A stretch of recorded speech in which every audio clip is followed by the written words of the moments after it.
കഴിഞ്ഞ ആഴ്ച നമ്മൾ വായിച്ച വാക്യം മത്തായിയുടെ സുവിശേഷം 17-ാം അധ്യായത്തിൻ്റെ 21-ാമത്തെ തിരുവചനമാണ്. നിങ്ങൾക്ക് കടുകുമണിയോളം വിശ്വാസമുണ്ടെങ്കിൽ ഈ മലയോട് ഇവിടെ നിന്ന് അങ്ങോട്ട് നീങ്ങുക എന്ന് പറഞ്ഞാൽ അത് നീങ്ങും. നിങ്ങൾക്ക് ഒന്നും അസാധ്യമാകുകയില്ല.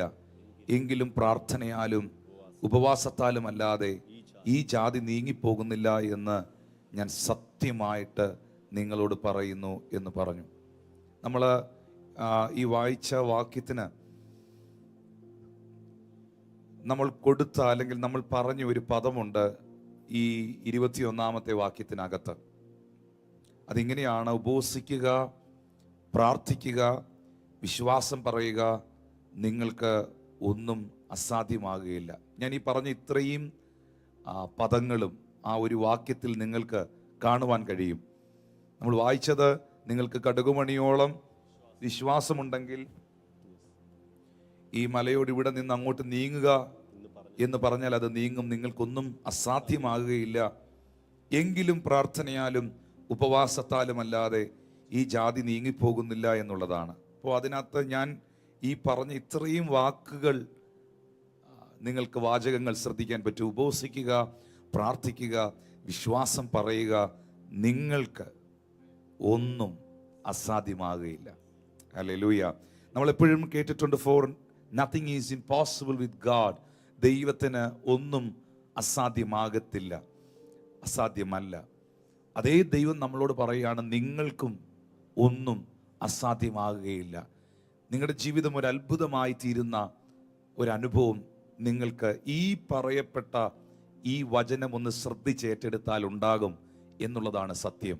ഉപവസിക്കുവാനും പ്രാർത്ഥിക്കുവാനും അധരങ്ങൾ തുറന്ന് നെഗറ്റീവായിട്ടുള്ള കാര്യങ്ങളൊന്നും പറയാതെ വിശ്വാസത്തിൻ്റെ വാക്കുകൾ പറയുവാനും ജീവിതത്തെ ഏൽപ്പിച്ചു കൊടുക്കുന്ന ഒരു വ്യക്തിക്ക് ഒന്നും അസാധ്യമാകത്തില്ലെന്നുള്ള ഉറപ്പ്, വാഗ്ദത്തം യേശു കർത്താവ് നമുക്ക് തന്നിരിക്കുമ്പോൾ അതിനപ്പുറത്ത് ഒരു പ്രോമിസ് ഇല്ല. എൻ്റെ പ്രിയപ്പെട്ടവരെ, ഈ ലോകത്തിലെ ഏത് പാസ്റ്റർമാരും ഏത് ദൈവദാസന്മാരും പറയുന്നതിനേക്കാളും അധികം നമുക്കതിൽ ട്രസ്റ്റ് ചെയ്യാം. ശരിക്കും പറഞ്ഞാൽ യേശു കർത്താവ് പഠിപ്പിച്ചതും പ്രാർത്ഥിക്കുവാനാണ്, പ്രസംഗിക്കുവാനല്ല. കഴിഞ്ഞ ആഴ്ചയിൽ ഇതിനെക്കുറിച്ച് വളരെ ആഴമായിട്ട് നമ്മൾ കേട്ടു. യേശു കർത്താവിൻ്റെ ശുശ്രൂഷ ആരംഭിച്ചത് പ്രാർത്ഥനയിലൂടെയാണ്. യേശു തൻ്റെ പ്രവൃത്തി ആരംഭിക്കുന്നതും പ്രാർത്ഥനയിലൂടെയാണ്. യേശു എല്ലാ മിറക്കിളുകളും എല്ലാ അത്ഭുതങ്ങളും, നമ്മുടെ ഭാഷയിൽ പറഞ്ഞാൽ ഞെട്ടിപ്പിക്കുന്ന, നമ്മൾ ആശ്ചര്യപ്പെട്ടു പോകുന്ന അത്ഭുതങ്ങളെല്ലാം പ്രവർത്തിച്ചത് പ്രാർത്ഥനയിലൂടെയാണ്. യേശു കർത്താവ് തൻ്റെ ജീവിതത്തിൻ്റെ പ്രതിസന്ധികളെ, തൻ്റെ ഗത്സമനയെ നേരിട്ടത് പ്രാർത്ഥനയിലൂടെയാണ്. യേശു കർത്താവ് തൻ്റെ ശിഷ്യഗണങ്ങളെ തിരഞ്ഞെടുത്തത് പ്രാർത്ഥനയിലൂടെയാണ്. യേശു കർത്താവ് ഏറ്റവും ഒടുവിൽ കാൽവരി ക്രൂശിൽ കിടന്നുകൊണ്ട് തൻ്റെ ആത്മാവിനെ പ്രാർത്ഥനയോടെ പിതാവിൻ്റെ കരങ്ങളിൽ ഏൽപ്പിച്ച് തന്നെ പിതാവായ ദൈവം ഈ ഭൂമിയിൽ ഏൽപ്പിച്ച ദൗത്യത്തെ നിർവഹിച്ച് മരണത്തെ ജയിച്ച് ഉയർത്തെഴുന്നേറ്റു. എന്നാൽ ഇപ്പോഴും ഈ നിമിഷവും പിതാവിൻ്റെ വലത്തു ഭാഗത്ത് യേശു ക്രിസ്തു തന്നോട് അപേക്ഷിക്കുന്ന, തൻ്റെ നാമത്തിൽ പ്രാർത്ഥിക്കുന്ന തൻ്റെ ജനത്തിനു വേണ്ടി പിതാവിൻ്റെ മുൻപാകെ മധ്യസ്ഥത അണയ്ക്കുന്നു. അങ്ങനെയാണെങ്കിൽ പ്രാർത്ഥനയിൽ ആരംഭിച്ച്, പ്രാർത്ഥനയിൽ പ്രവർത്തിച്ച്, പ്രാർത്ഥനയിൽ പ്രതിസന്ധികളെ നേരിട്ട്, പ്രാർത്ഥനയിൽ ഈ ഭൂമിയിലെ ശുശ്രൂഷകളെ അവസാനിപ്പിച്ച് നിവൃത്തിയായി എന്ന് വായുകൊണ്ട് ക്രൂശിൽ കിടന്ന് പ്രഖ്യാപിച്ച് പിതാവിൻ്റെ കരങ്ങളിലേക്ക് ആത്മാവിനെ ഏൽപ്പിച്ച് മരണത്തെ ജയിച്ച് ഉയർത്തെഴുന്നേറ്റ് ഇന്നും പിതാവിൻ്റെ വലത്തു ഭാഗത്ത് നമുക്ക് വേണ്ടി പ്രാർത്ഥിക്കുന്ന യേശു ക്രിസ്തുവാണ് നമ്മുടെ റോൾ മോഡൽ, നമ്മുടെ മാതൃക എന്ന് പറയുന്നത്.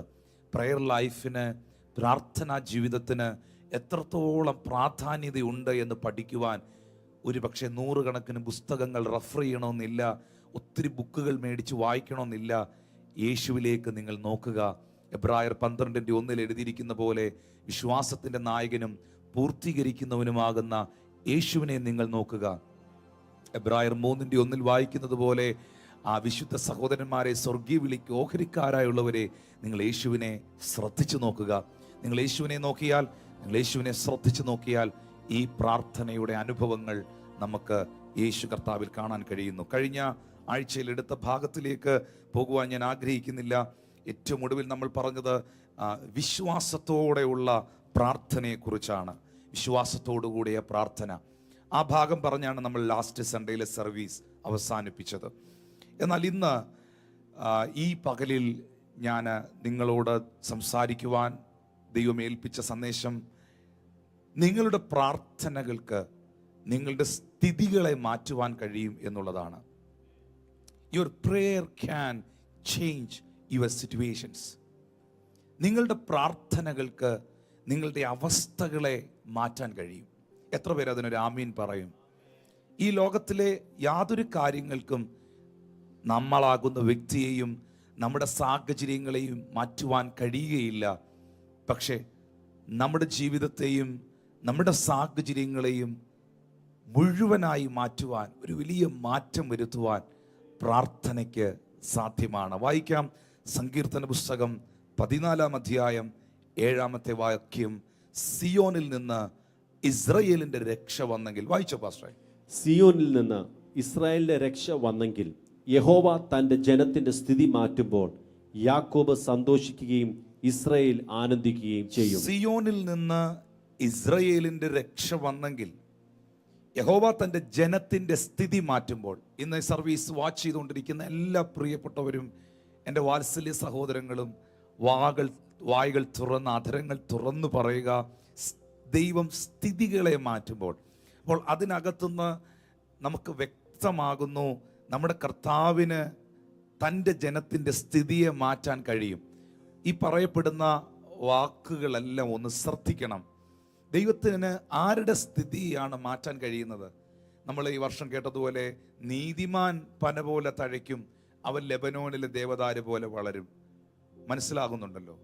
എല്ലാവരും തഴയ്ക്കുമെന്നല്ല, നീതിമാൻ, ദൈവത്തിൻ്റെ നീതിമാന്മാർ, യേശുക്രിസ്തുവിൽ വിശ്വസിച്ച് നീതീകരണം പ്രാപിച്ചവർ. അതുപോലെ തന്നെ ഇവിടെ പറയുന്നൊരു വാക്കാണ്, യഹോവ തൻ്റെ ജനത്തിൻ്റെ സ്ഥിതി മാറ്റുമ്പോൾ. എല്ലാവരുടെയും സ്ഥിതി മാറ്റുമെന്ന് എഴുതിയിട്ടില്ല. യഹോവ തൻ്റെ ജനത്തിൻ്റെ സ്ഥിതി മാറ്റുമ്പോൾ യാക്കോബ് സന്തോഷിക്കുകയും ഇസ്രായേൽ ആനന്ദിക്കുകയും ചെയ്യും. ആരുടെ സ്ഥിതിയാണ്, ആരുടെ അവസ്ഥകളെയാണ് ദൈവം മാറ്റുന്നത്? ആ അവസ്ഥകൾക്ക് മാറ്റം വരുമ്പോൾ, സ്ഥിതികൾക്ക് മാറ്റം വരുമ്പോൾ ആരാണ് ഇവിടെ സന്തോഷിക്കുന്നത്? ഇവിടെ സന്തോഷിക്കുന്നത് യാക്കോബ് സന്തോഷിക്കുകയും ഇസ്രായേൽ ആനന്ദിക്കുകയും ചെയ്യും എന്നാണ് എഴുതിയിരിക്കുന്നത്. ആരാണ് യാക്കോബ്? ശരിക്കും പറഞ്ഞാൽ യാക്കോബ് സന്തോഷിക്കുകയും ഇസ്രായേൽ ആനന്ദിക്കുകയും ചെയ്യുമെന്ന് അവിടെ എഴുതിയിരിക്കുമ്പം, ഞാൻ എൻ്റെ പ്രാർത്ഥനാമുറിയിൽ ഇരുന്നു കൊണ്ട് എൻ്റെ നോട്ടിനകത്ത് ഞാൻ എഴുതി, പ്രാർത്ഥിച്ചവൻ സന്തോഷിക്കുകയും അവൻ്റെ തലമുറ ആനന്ദിക്കുകയും ചെയ്യും. യാക്കോബ് സന്തോഷിക്കുകയും ഇസ്രായേൽ ആനന്ദിക്കുകയും ചെയ്യുമെന്ന് എഴുതിയിരിക്കുമ്പോൾ, ശരിക്കും പറഞ്ഞാൽ, ഞാൻ അടുത്ത ഭാഗങ്ങൾ എടുക്കുമെന്ന് നിങ്ങൾക്കത് വ്യക്തമാകും. പ്രാർത്ഥിച്ചവൻ സന്തോഷിക്കുകയും അവൻ്റെ തലമുറ ആനന്ദിക്കുകയും ചെയ്യും. നമുക്ക് യാക്കോബിൻ്റെ പ്രാർത്ഥനയെക്കുറിച്ച്, അല്ലെങ്കിൽ പ്രാർത്ഥിച്ചവൻ്റെ തലമുറയാണോ ഈ സന്തോഷിച്ചത്? പ്രാർത്ഥിച്ചവൻ്റെ തലമുറയാണോ ആനന്ദിച്ചത്? പ്രാർത്ഥിച്ചവൻ്റെ ജീവിതത്തിലാണോ വ്യത്യാസം വന്നത് എന്ന് മനസ്സിലാക്കണമെങ്കിൽ, ആരുടെ സ്ഥിതിയാണ് ദൈവം മാറ്റുന്നത് എന്ന് മനസ്സിലാക്കണമെങ്കിൽ, നമുക്ക് ഉൽപ്പത്തിയുടെ പുസ്തകം 32 അധ്യായത്തിൻ്റെ 23 മുതലുള്ള വേദഭാഗങ്ങളിലേക്കൊന്ന് വരേണ്ടതായിട്ടുണ്ട്.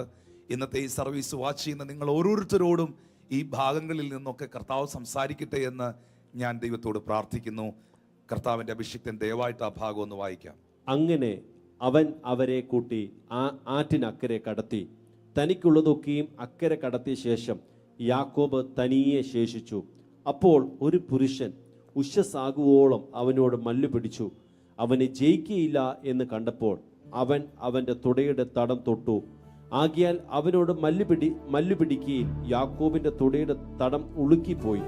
എന്നെ വിടുക, ഉഷസ് ഉദിക്കുന്നുവല്ലോ എന്ന് അവൻ പറഞ്ഞതിന്, നീ എന്നെ അനുഗ്രഹിച്ചല്ലാതെ ഞാൻ നിന്നെ വിടുകയില്ല എന്ന് അവൻ പറഞ്ഞു. നിന്റെ പേർ എന്ത് എന്ന് അവൻ അവനോട് ചോദിച്ചതിന്, യാക്കോബ് എന്ന് അവൻ പറഞ്ഞു. നീ ദൈവത്തോടും മനുഷ്യരോടും മല്ലു പിടിച്ച് ജയിച്ചത് കൊണ്ട് നിന്റെ പേർ ഇനി യാക്കോബ് എന്നല്ല ഇസ്രായേൽ എന്ന് വിളിക്കപ്പെടും എന്ന് അവൻ പറഞ്ഞു. പ്രിയ ദൈവത്തിന്റെ ജനമേ, നീ ദൈവത്തോടും മനുഷ്യനോടും മല്ലു പിടിച്ചു. ഹല്ലേലൂയ. പ്രാർത്ഥനയിൽ യാബോക്കിന്റെ കടവിൽ ദൈവത്തോട് മല്ലു പിടിച്ചു. ശരിക്കും പറഞ്ഞാൽ ആ മല്ലു പിടിച്ചു എന്ന് എഴുതിയിരിക്കുന്നത് ആ പദം പല ട്രാൻസ്ലേഷനുകളിലും വളരെ ശക്തമായ നിലയിൽ ആ വാക്യത്തിന്റെ 28-ാമത്തെ വാക്യത്തിൽ എഴുതിയിരിക്കുകയാണ്, ഹല്ലേലൂയ, നീ മനുഷ്യനോടും ദൈവത്തോടും മല്ലു പിടിച്ചത് കൊണ്ട്, ജയിച്ചത് കൊണ്ട് നിന്റെ പേരിന് യാക്കോബ് എന്നല്ല. അപ്പോ എന്താണ് യാബോക്കിന്റെ കടവിൽ നടന്നത്, അല്ലെങ്കിൽ യാക്കോബിന്റെ പ്രാർത്ഥന എന്ന് പറയുന്നത്? ശരിക്കും പറഞ്ഞാൽ ഒരു മൽപിടുത്തമായിരുന്നു. അനുഗ്രഹത്തിന് വേണ്ടി ദൈവത്തിന്റെ സന്നിധിയിൽ എൻ്റെ അവസ്ഥകളെ മാറ്റാതെ, എൻ്റെ സ്ഥിതികളെ മാറ്റാതെ, നീ എന്നെ അനുഗ്രഹിച്ചിട്ടല്ലാതെ ഞാൻ നിന്നെ വിടത്തില്ല എന്ന് പറഞ്ഞ് തമ്പുരാനെ കയറി പിടിച്ച, അവൻ്റെ പാദപീഠത്തിൽ കയറി ആഴമായി പിടിച്ച ഒരവസ്ഥ. ഹല്ലേലൂയ. ആ സമയത്ത് നമുക്ക് വളരെ വ്യക്തമായിട്ട് മനസ്സിലാക്കാൻ കഴിയുന്നു ആ ഒരു മൽപിടുത്തം അല്ലെങ്കിൽ പ്രാർത്ഥനയിൽ നിങ്ങൾ ഉദ്ദേശിക്കുന്ന പോലെ ഒരു റെസ്ലിംഗ് അല്ല അവിടെ നടക്കുന്നത്. ചിലരിങ്ങനെ പറയുന്ന കേട്ടിട്ടുണ്ട്, യാക്കോബ് ദൈവവുമായിട്ടൊരു റെസ്ലിംഗ് നടന്നത്. ശരിക്കും പറഞ്ഞാൽ ഇതൊരു റെസ്ലിംഗ് അല്ല, അങ്ങോട്ടും ഇങ്ങോട്ടുള്ള ഒരു ഗുസ്തിയല്ല അവിടെ നടക്കുന്നത്. ഒരു മനുഷ്യൻ ദൈവസാന്നിധ്യം അനുഭവിക്കുമ്പോൾ തൻ്റെ പ്രാർത്ഥനയുടെ ആ സമയത്ത്, ആ സാഹചര്യത്തിൽ, ഹല്ലേലൂയ, ഇനി നീ എന്നെ അനുഗ്രഹിച്ചിട്ടല്ലാതെ, അങ്ങനെ തൊട്ടല്ലാതെ, എൻ്റെ വിഷയങ്ങൾക്ക് ഒരു വ്യത്യാസം വരുത്തിയല്ലാതെ അങ്ങേ ഞാൻ വിടുകയില്ല എന്ന് പറഞ്ഞ് വിശ്വാസത്തോടെ കയറി ദൈവത്തെ പിടിക്കുന്ന ഒരവസ്ഥയാണ് നമ്മളിവിടെ കാണുന്നത്. ശരിക്കും പറഞ്ഞാൽ നമുക്കവിടെ വളരെ വ്യക്തമായിട്ട് മനസ്സിലാക്കാൻ കഴിയുന്നുണ്ട്, ആ ഒരൊറ്റ പ്രാർത്ഥന യാക്കോബിന്റെ ചരിത്രത്തെ മാറ്റുകയാണ്. ഒരു മനുഷ്യൻ, ഇങ്ങനെ പറയട്ടെ, കുറച്ചുകൂടെ നല്ലത് ഇങ്ങനെ പറയുന്നതാ, ഒരു മനുഷ്യനെ ദൈവം ഒരു രാജ്യമായി പ്രഖ്യാപിച്ചു. ഇനി നിന്റെ പേര് യാക്കോബ് എന്നല്ല, ഇനി നിന്റെ പേര് ഇസ്രായേൽ എന്നാണ്. ഒരു മനുഷ്യൻ, തിങ്ക് അബൌട്ട് ദാറ്റ്. നമുക്കിത് കേൾക്കുമ്പോൾ നമുക്ക് ചിന്തിക്കാൻ പോലും പറ്റുകയില്ല. നമ്മളൊക്കെ ഇമാജിൻ ചെയ്യുന്നതിനൊക്കെ ഒരു പരിധിയുണ്ട്. ഒരു മനുഷ്യന്റെ ദൈവസന്നിധിയിലുള്ള മല്ലു പിടിച്ചുള്ള പ്രാർത്ഥന, അല്ലെങ്കിൽ ദൈവസന്നിധിയിൽ അവൻ ശക്തമായിട്ട് ഉത്സാഹത്തോടെ പ്രാർത്ഥിച്ച, വിശ്വാസത്തോടെ പ്രാർത്ഥിച്ച പ്രാർത്ഥന അവനെ മാത്രമല്ല, ഒരു ജനതയുടെ, ഒരു നാഷണാലിറ്റീസിന്റെ അല്ലെങ്കിൽ ഒരു നേഷന്റെ അനുഗ്രഹമായി മാറി. ഹല്ലേലൂയ. ഇന്ന് ഈ സന്ദേശം കേൾക്കുന്ന നിങ്ങളോട് പറയട്ടെ, നിങ്ങളുടെ പ്രാർത്ഥന നിങ്ങളെ മാത്രമല്ല തൊടുന്നത്, നിങ്ങളുടെ പ്രാർത്ഥന നിങ്ങളുടെ ദേശങ്ങളെ തൊടും. നിങ്ങൾ നിമിത്തം നിങ്ങളുടെ ദേശങ്ങളിൽ വ്യത്യാസങ്ങളെ ദൈവം അയക്കും. ജോസഫ് നിമിത്തം മിസ്രൈമിന്റെ വീടിനെ അനുഗ്രഹിച്ച ദൈവം, ജോസഫ് എന്ന മനുഷ്യൻ നിമിത്തം മിസ്രൈമിനെ മാനിച്ച ദൈവം. പ്രാർത്ഥിക്കുന്ന സഹോദര, പ്രാർത്ഥിക്കുന്ന സഹോദരി, നിങ്ങൾ നിമിത്തം നിങ്ങളുടെ ദേശത്തെ അനുഗ്രഹിക്കുവാൻ ദൈവം മതിയായ ദൈവമാണ്. ഈ സന്ദേശം ഇന്ന് നിങ്ങൾ കേട്ടുകൊണ്ടിരിക്കുന്ന ഈ സാഹചര്യത്തിൽ യാക്കോബിന്റെ ചരിത്രം അവിടെ മാറുകയാണ്. ഞാനിന്ന് നിങ്ങളോട് പറഞ്ഞല്ലോ, പ്രാർത്ഥനയ്ക്ക് നിങ്ങളുടെ സ്ഥിതികളെ മാറ്റാൻ കഴിയുമെന്ന്. ഇതിനേക്കാൾ വേറൊരു നല്ല ഉദാഹരണം വേറെ എന്താ ഞാൻ പറയുക പ്രിയപ്പെട്ടവരെ? ഒരു മനുഷ്യൻ ഒരു രാജ്യമായി തീർന്നതിനേക്കാൾ വലിയൊരു സംഭവം ഇനി പറയാനുണ്ടോ? വീടും നാട് ഊരുമെല്ലാം വിട്ട് ഏകനായി മാറിയ യാക്കോബ് തൻ്റെ ജീവിതത്തിൽ എല്ലാ മേഖലയിലും പ്രതിസന്ധികളും തകർച്ചകളും മാത്രം അനുഭവിച്ച ഈ മനുഷ്യൻ ബാല്യപ്രായം മുതലേ പലതിനോടും പടവെട്ടി വിജയിക്കുവാൻ പരിശീലിച്ചെങ്കിലും പലതിലും പരാജയപ്പെട്ടു പോയ ഈ വ്യക്തിത്വം ദൈവസന്നിധിയിൽ യാബോക്കിന്റെ കടവിൽ പ്രാർത്ഥനയുടെ മധ്യേ ആ മല്ലുപിടുത്തത്തിങ്കൽ ദൈവസന്നിധിയിൽ അവന്റെ പേര് മാറുന്നു, പെരുമാറ്റം മാറുന്നു, ജീവിത ശൈലികൾ മാറുന്നു. ഒറ്റ വാക്കിൽ പറഞ്ഞാൽ ഇന്നത്തെ മെസ്സേജിന്റെ ടൈറ്റിൽ പോലെ അവന്റെ സ്ഥിതികളെ മുഴുവൻ ആ ഒരൊറ്റ പ്രാർത്ഥനയിൽ ദൈവം മാറ്റി. യെശയ്യാവിന്റെ പ്രവചന പുസ്തകം 41-ാം അധ്യായത്തിന്റെ 8-ാമത്തെ വാക്യത്തിലേക്ക് വരുമ്പോൾ ദൈവം പറയുകയാണ്, നീയോ എൻ്റെ ദാസനായ ഇസ്രായേലേ, ഞാൻ തിരഞ്ഞെടുത്ത യാക്കോബേ, എൻ്റെ സ്നേഹിതനായ അബ്രഹാമിന്റെ സന്തതിയെ, നീ എൻ്റെ ദാസൻ. ഹല്ലേലൂയ. ഇനി നമുക്കറിയാം യാക്കോബ് ആരാണ്? യാക്കോബ് പ്രാർത്ഥിച്ചവനാണ്, പ്രാർത്ഥനയിൽ ദൈവത്തോട് മല്ലുപിടിച്ചവനാണ്, ദൈവ സാന്നിധ്യത്തിങ്കിൽ ഉത്സാഹത്തോടെ പ്രാർത്ഥിച്ചവനാണ്, വിശ്വാസത്തോടെ പ്രാർത്ഥിച്ചവനാണ്. നീ എന്നെ അനുഗ്രഹിച്ചിട്ടല്ലാതെ ഞാൻ നിന്നെ വിടത്തില്ലെന്ന് ദൈവസന്നിധിയിൽ പ്രതിജ്ഞ എടുത്തവനാണ്. ഹല്ലേലൂയ. ആ യാക്കോബിനെ കുറിച്ച് പറയുമ്പോൾ ഞാൻ ഇനി ഈ ഭാഗം ഒന്ന് വായിക്കുമ്പോൾ, നിങ്ങളുടെ കയ്യിൽ ഒരു തുറന്ന ബൈബിൾ ഉണ്ടെങ്കിൽ വളരെ നന്നായിരിക്കും. ബൈബിൾ ആരുടെയെങ്കിലും പക്കലില്ലെങ്കിൽ ഈ ലൈവ് ചാറ്റിൽ എന്നെ കാണുന്ന ആരെങ്കിലും ഈ വാക്യങ്ങൾ ഓരോന്നായിട്ടൊന്ന് ഇട്ടുകൊടുത്താൽ അവർക്കും അത് കാണാനായിട്ട് കഴിയും. അവിടെ എഴുതിയിരിക്കുകയാണ്, തിരഞ്ഞെടുത്ത യാക്കോബേ, എൻ്റെ സ്നേഹിതനായ അബ്രഹാമിന്റെ സന്തതിയെ, നീ എൻ്റെ ദാസൻ. ഹല്ലേലൂയ. ഞാൻ ഇനി എല്ലാം ഞാൻ നിന്നെ എന്ന് എഴുതിയിരിക്കുന്നിടത്ത് യാക്കോബിനെ കുറിച്ചാണല്ലോ, അവിടെ എല്ലാം ഞാൻ പ്രാർത്ഥിച്ചവനെ എന്ന് ചേർത്തൊന്ന് വായിക്കാൻ പോവുകയാണ്. പ്രാർത്ഥിച്ചവനെ, ഞാൻ പ്രാർത്ഥിച്ചവനെ നിരസിച്ചു കളയാതെ തിരഞ്ഞെടുത്തിരിക്കുന്നു. ഹല്ലേലൂയ. 10ാമത്തെ വാക്യത്തിൽ പറയുന്നു, ഞാൻ പ്രാർത്ഥിക്കുന്ന നിന്നോട് കൂടെയുണ്ട്. ഭ്രമിച്ചു നോക്കേണ്ട, പ്രാർത്ഥിച്ച യാക്കോബേ, ഞാൻ നിന്റെ ദൈവമാകുന്നു. പ്രാർത്ഥിച്ച യാക്കോബേ, ഞാൻ നിന്നെ ശക്തീകരിക്കും. യാബോക്കിന്റെ കടവിൽ മൽപിടിച്ച യാക്കോബേ, ഞാൻ നിന്നെ സഹായിക്കും. എന്റെ നീതിയുള്ള വലം കൈകൊണ്ട് ഞാൻ നിന്നെ താങ്ങും. ഇനി ഈ ദൂതം ഏറ്റെടുക്കുക പ്രിയപ്പെട്ടവരെ. 11 മുതലുള്ള വാക്യത്തിൽ യാബോക്കിന്റെ കടവിൽ ദൈവസാന്നിധ്യത്തിൽ മല്ലുപിടിച്ച യാക്കോബിനെ കുറിച്ച് നമ്മൾ വായിക്കുമ്പോൾ ഇന്നത്തെ സന്ദേശത്തോടുള്ള ബന്ധത്തിൽ ഞാൻ ഇങ്ങനെ വായിക്കുന്നു, പ്രാർത്ഥിച്ച യാക്കോബേ, നിന്നോട് കോപിച്ചിരിക്കുന്ന എല്ലാവരും ലജ്ജിച്ചമ്പരന്ന് പോകും. പ്രാർത്ഥിച്ച യാക്കോബേ, നിന്നോട് വാദിക്കുന്നവർ നശിച്ചില്ലാതെയാകും. പ്രാർത്ഥിക്കുന്നവനെ, നിന്നോട് പോരാടുന്നവനെ നീ അന്വേഷിക്കും, കാണുകയില്ല. പ്രാർത്ഥിക്കുന്ന ദൈവവൈതലേ, നിന്നോട് യുദ്ധം ചെയ്യുന്നവൻ നാസ്തിത്വവും ഇല്ലായ്മയും പോലെയാകും. പ്രാർത്ഥിക്കുന്ന ദൈവവൈതലേ, നിന്റെ ദൈവമായ യഹോവയാകുന്ന ഞാൻ നിന്റെ വലം കൈപിടിച്ചു നിന്നോട് ഭയപ്പെടേണ്ട, ഞാൻ നിന്നെ സഹായിക്കുമെന്ന് പറയുന്നു. ഹല്ലേലൂയ. പുഴുവായ യാക്കോബേ, ഇസ്രായേൽ പരിശയെ ഭയപ്പെടേണ്ട. പ്രാർത്ഥിച്ച യാക്കോബേ, ഞാൻ നിന്നെ സഹായിക്കുമെന്ന് യഹോവ അരുളി ചെയ്യുന്നു. നിന്റെ വീണ്ടെടുപ്പുകാരൻ ഇസ്രായേലിന്റെ പരിശുദ്ധൻ തന്നെ. പ്രാർത്ഥിക്കുന്ന ദൈവമൈതലേ, പ്രാർത്ഥിച്ച യാക്കോബേ, ഞാൻ നിന്നെ പുതിയതും മൂർച്ചയുള്ളതും പല്ലേറിയതുമായ മെതിവണ്ടിയാക്കി തീർക്കുന്നു. നീ പർവ്വതങ്ങളെ മെതിച്ചു പഠിക്കുകയും കുന്നുകളെ പതിർ പോലെയാക്കുകയും ചെയ്യുന്നു. നീ അവയെ പാറ്റും, കാറ്റവയെ പറപ്പിച്ചു കൊണ്ടുപോകും, ചുഴലിക്കാറ്റവയെ ചിതറിച്ചു കളയും. നീയോ യഹോവയിൽ ഘോഷിച്ച് ഇസ്രായേലിന്റെ പരിശുദ്ധനിൽ പുകഴും. ദൈവത്തിന്റെ സാന്നിധ്യത്തിൽ, ദൈവത്തിന്റെ സന്നിധിയിൽ പ്രാർത്ഥിക്കുന്ന ദൈവവൈതലേ, ദൈവം നിനക്ക് വേണ്ടി ഒരുക്കിയിരിക്കുന്ന നന്മയുടെ ആഴങ്ങൾ എത്ര വലുതാണ്. എഴുന്നേറ്റ് നടക്കുവാൻ പ്രാപ്തിയില്ലാതെ തുടയുടെ തടം ഉളുക്കിപ്പോയി മുടന്തി നടക്കുന്നവനെ നോക്കി സ്വർഗത്തിലെ ദൈവം പറയുകയാണ്, നിന്നെ ഞാനൊരു മെതിവണ്ടിയാക്കി മാറ്റും. ഹല്ലേലൂയ. നിന്നെ ഞാനൊരു മെതിവണ്ടിയാക്കി മാറ്റും. നീ പർവ്വതങ്ങളെ പൊടിക്കും, നീ കുന്നുകളെ പൊടിക്കും. ഹല്ലേലൂയ. അതിനെ പതിർപോലെ ആക്കി കളയും. ദൈവം തന്റെ ജനത്തിന്റെ സ്ഥിതി മാറ്റുമ്പോൾ യാക്കോബ് സന്തോഷിക്കുകയും ഇസ്രായേൽ ആനന്ദിക്കുകയും ചെയ്യും. പ്രാർത്ഥിച്ചവൻ സന്തോഷിക്കുന്നു, പ്രാർത്ഥിച്ചവന്റെ തലമുറ ആനന്ദിക്കുന്നു. പ്രാർത്ഥിച്ചവന്റെ സ്ഥിതികളെ ദൈവം മാറ്റുന്നു. എഴുന്നേറ്റ് നടക്കാൻ പ്രാപ്തിയില്ലാത്തവനെ മെതിവണ്ടിയാക്കി മാറ്റുന്നു. പെരുവെള്ളം കവിഞ്ഞു വരുമ്പോൾ അത് അവന്റെ മീതെ ഒഴുകുന്നില്ല. തീയിലൂടെ നടക്കുമ്പോൾ അവന്റെ കാല് വെന്തു പോകുന്നില്ല. നമ്മൾ ഈ വചനങ്ങളെല്ലാം വായിച്ച് സന്തോഷിക്കുകയും നമ്മൾ വാഗ്ദത്ത പ്രോമിസ് വേർഡുകളായിട്ട് ആൾക്കാർക്ക് അയച്ചു കൊടുക്കുകയും ഒക്കെ ചെയ്യും. പക്ഷേ ആരുടെ മേളിലാണ് പെരുവെള്ളം കവിഞ്ഞൊഴുകാത്തത്? ആരുടെ കാലാണ് തീയിൽ വെന്തുപോകാത്തത്? ആരാണ് ഒരു മെതിവണ്ടിയായി തീരുന്നത്?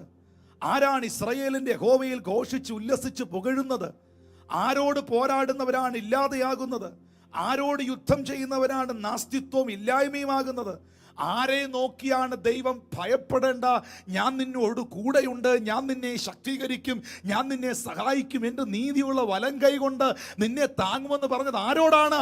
പ്രാർത്ഥനയിൽ മല്ലുപിടിച്ചവനോട്, പ്രാർത്ഥനയിൽ ദൈവസന്നിധിയിൽ പോരാടിയവനോട്. ഈ വാക്യങ്ങളൊക്കെ വായിക്കുമ്പോൾ ഞാൻ നിങ്ങളോട് പ്രസംഗിച്ച ഈ വചനഭാഗം മറന്നുപോകല്ലേ പ്രിയപ്പെട്ടവരെ. നമ്മൾ വെറുതെ ഇതൊക്കെ എടുത്ത് വായിക്കുകയും ചുമ്മാതെ ഇതൊക്കെ ആൾക്കാർക്ക് അയച്ചു കൊടുക്കുകയും യെസ് ആമീൻ ഗ്ലോറി എന്നൊക്കെ പറഞ്ഞ് അതിന് മറുപടി അയക്കുകയൊക്കെ ചെയ്യുമ്പം ഭയപ്പെടേണ്ട, ഞാൻ നിന്റെ കൂടെയുണ്ട്. ഭ്രമിച്ചു നോക്കേണ്ട, ഞാൻ നിന്റെ ദൈവമാണ്. ഞാൻ നിന്നെ ശക്തീകരിക്കും, ഞാൻ നിന്നെ സഹായിക്കും, എൻ്റെ നീതിയുള്ള വലം കൈ കൊണ്ട് ഞാൻ നിന്നെ താങ്ങും. നിന്നോട് പോരാടുന്നവർ പരാജയപ്പെട്ടു പോകും. ഒരു ശക്തികൾക്ക് നിന്റെ മുമ്പിൽ നിവർന്നു നിൽക്കാൻ പറ്റുകയില്ല. ഹല്ലേലൂയ. നീ ഇസ്രായേലിന്റെ പരിശുദ്ധനിൽ പുകഴും, നിന്നെ ഞാൻ മെതിവണ്ടി ആക്കും, നീ പർവ്വതങ്ങളെ പൊട്ടിക്കും, കുന്നുകളെ പൊടിക്കും എന്നൊക്കെ പറയുമ്പം പ്രാർത്ഥിക്കുന്നവന്റെ ഉള്ളം സന്തോഷിക്കട്ടെ. കാരണം അത് ദൈവസന്നിധിയിൽ അവരവരുടെ പ്രാർത്ഥനാ മുറിയിൽ മല്ലുപിടിക്കുന്നവരോടും ദൈവസാന്നിധ്യത്തിൽ ഇരിക്കുന്നവരോടും പ്രാർത്ഥനാ ജീവിതമുള്ളവരോടുമുള്ള സന്ദേശമാണ്. ദൈവം തൻ്റെ ജനത്തിൻ്റെ സ്ഥിതി മാറ്റുമ്പോൾ യാക്കോബ് സന്തോഷിക്കും. ഇന്ന് ഈ സർവീസ് കാണുന്ന നിങ്ങൾ ദൈവത്തിൻ്റെ മക്കളാണെന്നുള്ള ഉറപ്പ് നിങ്ങൾക്കുണ്ടോ? നിങ്ങൾ പ്രാർത്ഥിക്കുന്ന ഒരു ദൈവ പൈതലാണോ? കുഞ്ഞെ, ഇന്ന് നിന്റെ സാഹചര്യങ്ങൾ വളരെ മോശമായേക്കാം, ഇന്ന് നിന്റെ സ്ഥിതികൾ വളരെ ബുദ്ധിമുട്ടിലായേക്കാം.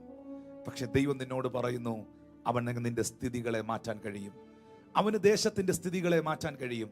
പ്രാർത്ഥനയ്ക്ക് ഏതൊരു വ്യക്തിയുടെയും അവസ്ഥകളെ മാറ്റാൻ കഴിയും. യാക്കോബ് എന്ന് പറയുന്ന ഒരു പരാജിതനായ മനുഷ്യനെ ഇസ്രായേലാക്കി തീർക്കുവാൻ, ഒരു പരാജയപ്പെട്ട മനുഷ്യനെ ഒരു രാജ്യമാക്കി മാറ്റുവാൻ ദൈവത്തിന് കഴിഞ്ഞെങ്കിൽ നിന്റെ പ്രാർത്ഥനകൾക്ക് നിന്റെ സ്ഥിതികളെ മാറ്റാൻ കഴിയും. ഞാൻ ഇത് പറയുമ്പം ഈ പ്രാർത്ഥനയ്ക്ക് നമ്മുടെ സ്ഥിതികളെ മാറ്റാൻ പറ്റുമെന്ന് നിങ്ങളോട് സംസാരിക്കുമ്പം യബ്ബേസിനെ എനിക്ക് തൊടാതിരിക്കാൻ പറ്റുകയില്ല. യബ്ബേസ് ആണ് ഈ കാര്യത്തിൽ എടുത്തു പറയേണ്ട ആള്. എല്ലാവർക്കും ഒരുപക്ഷെ യബ്ബേസിനെ പരിചയം കാണത്തില്ല. വേദപുസ്തകത്തിനകത്ത് പ്രാർത്ഥനയുടെ അനുഭവങ്ങളിൽ സ്ഥിതി മാറ്റപ്പെട്ട, അവസ്ഥകൾ മാറ്റപ്പെട്ട ഒരു മനുഷ്യനാണ് യബ്ബേസ്. യബ്ബേസിനെ നമ്മൾ കാണുന്നത് 1 ദിനവൃത്താന്ത പുസ്തകം അതിൻ്റെ 4-ാം അധ്യായത്തിൻ്റെ 9-10 വാക്യങ്ങളിലാണ്. ആ വാക്യം കർത്താവിന്റെ ദാസന് വായിക്കുമ്പം നിങ്ങൾ ശ്രദ്ധിക്കുക. 1 ദിനവൃത്താന്ത പുസ്തകം 4-ാം അധ്യായം അതിൻ്റെ 9-10 വാക്യങ്ങൾ. യബ്ബേസ് തൻ്റെ സഹോദരന്മാരെക്കാൾ ഏറ്റവും മാന്യനായിരുന്നു. അവൻ്റെ അമ്മ, ഞാൻ അവനെ വ്യസനത്തോടെ പ്രസവിച്ചു എന്ന് പറഞ്ഞ് അവന് യബ്ബേസ് എന്ന് പേരിട്ടു. യബ്ബേസ് ഇസ്രായേലിൻ്റെ ദൈവത്തോട്, നീ എന്നെ നിശ്ചയമായി അനുഗ്രഹിച്ച് എൻ്റെ അതിർ വിസ്താരമാക്കുകയും നിന്റെ കൈ എന്നോട് കൂടെ ഇരുന്ന് അനർത്ഥം എനിക്ക് വ്യസന കാരണമായി തീരാതെ വണ്ണം എന്നെ കാക്കുകയും ചെയ്താൽ കൊള്ളായിരുന്നു എന്ന് അപേക്ഷിച്ചു. അവൻ അപേക്ഷിച്ചതിനെ ദൈവം അവന് നൽകി. ഈ പദം ഒന്നുകൂടെ ഞാൻ പറയുകയാണ്. അവൻ അപേക്ഷിച്ചതിനെ ദൈവം അവന് നൽകി. ഒന്നുകൂടെ പറയുന്നു, യബ്ബേസ് പ്രാർത്ഥിച്ചതിനെ, അപേക്ഷിച്ചതിനെ ദൈവം അവന് നൽകി. എത്ര പേരെന്ന് എന്നെ കാണുന്ന സഹോദരങ്ങൾ അതിനൊരു ആമീൻ പറയാനുണ്ട്? അതിന്റെ 9-ാമത്തെ വാക്യത്തിൽ എഴുതിയിരിക്കുന്നു, ഈ എഴുതപ്പെട്ടിരിക്കുന്ന ഈ ചരിത്രത്തിൽ ശരിക്കും പറഞ്ഞാൽ 9-ാമത്തെ വാക്യത്തിൽ തന്നെ യബ്ബേസിന്റെ പ്രാർത്ഥനയുടെ മറുപടി, യബ്ബേസിന്റെ ജീവിതം എന്തായി മാറി, ദൈവം യബ്ബേസിന്റെ സ്ഥിതികളെ മാറ്റിയത് 9-ാമത്തെ വാക്യത്തിൽ തന്നെ നമുക്ക് കാണാനായിട്ട് പറ്റുന്നുണ്ട്. അവിടെ എഴുതിയിരിക്കുകയാണ്, യബ്ബേസ് തൻ്റെ സഹോദരങ്ങളെക്കാൾ ഏറ്റവും മാന്യനായിരുന്നു. ഹല്ലേലൂയ. പക്ഷേ അവനെ വ്യസനത്തോടെ പ്രസവിച്ചു എന്ന് പറഞ്ഞ് അവൻ്റെ അമ്മ അവന് യബ്ബേസ് എന്ന് പേരിട്ടു. ശരിക്കും പറഞ്ഞാൽ ആ ചരിത്രം, ഞാനിത് ഇന്നലെയും കഴിഞ്ഞ 1-2 ദിവസങ്ങളായിട്ട് ഇതിനെക്കുറിച്ച് ഒരു ചെറിയ സ്റ്റഡി അല്പമായിട്ട് നടത്തി. അതിനകത്ത് ഈ യബ്ബേസിനെ കുറിച്ച് ഉള്ള വേദപണ്ഡിതന്മാർ പറയുന്ന അല്ലെങ്കിൽ പഠനങ്ങളിൽ എനിക്ക് മനസ്സിലാക്കാൻ കഴിഞ്ഞൊരു കാര്യം, യബ്ബേസിനെ പ്രസവിച്ചപ്പോൾ ജീവിത സാഹചര്യങ്ങൾ നിമിത്തവും യബ്ബേസിന് അവൻ്റെ ജീവിതത്തിൽ ഉണ്ടായ രോഗങ്ങൾ, അസുഖങ്ങളൊക്കെ നിമിത്തവും, ശാരീരിക ബുദ്ധിമുട്ടുകൾ നിമിത്തവും, അവനെ പ്രസവിച്ച അവൻ്റെ അമ്മയ്ക്കുണ്ടായ ബുദ്ധിമുട്ടുകൾ നിമിത്തവും ഈ ഒരു സാഹചര്യം അമ്മ പറയുകയാണ്. ആ അമ്മ മകനെക്കുറിച്ച് ഒരമ്മയും പറയാത്തൊരു പദമാണ്. ദൈവത്തിൻ്റെ സ്നേഹം കഴിഞ്ഞാൽ ഈ ഭൂമിയിൽ ഏറ്റവും വലിയ സ്നേഹം എന്ന് പറയുന്നത് ഒരു അമ്മയുടെ സ്നേഹമാണ്, മാതൃസ്നേഹമാണ്. അതുകൊണ്ടാണ് ബൈബിളിൽ പറയുന്നത്, ഒരു അമ്മ തൻ്റെ കുഞ്ഞിനെ മറക്കുമോ? സാധ്യത വളരെ കുറവാണ്. അവൾ നിന്നെ മറന്നാലും ഞാൻ നിന്നെ മറക്കുകയില്ല എന്ന് പറയുന്നതിൻ്റെ സാരം അതാണ്. ഒരിക്കലും ഒരു അമ്മ ഒരു കുഞ്ഞിനെ പ്രസവിച്ചിട്ട്, ഇന്നത്തെ സാഹചര്യം വ്യത്യസ്തമാണ്, ഇന്നത്തെ സാഹചര്യവുമായിട്ട് ഞാൻ അതിനെ കമ്പയർ ചെയ്യുന്നില്ല. ഇന്ന് നമ്മൾ ഒരുപാട് വാർത്തകൾ ആ നിലകളിലൊക്കെ കാണുന്നുണ്ട്. മാതൃസ്നേഹം തെല്ലുമില്ലാതെ പോകുന്ന അമ്മമാരെയൊക്കെ നമ്മൾ ലോകത്തിൽ കാണുന്നുണ്ട്. എന്തിനും പാപത്തിന് വേണ്ടി, ലോകത്തിന് വേണ്ടി എന്തും ചെയ്യുവാൻ മടിക്കാത്തൊരു സമൂഹത്തെ അത് നമുക്ക് മാറ്റിവെക്കാം.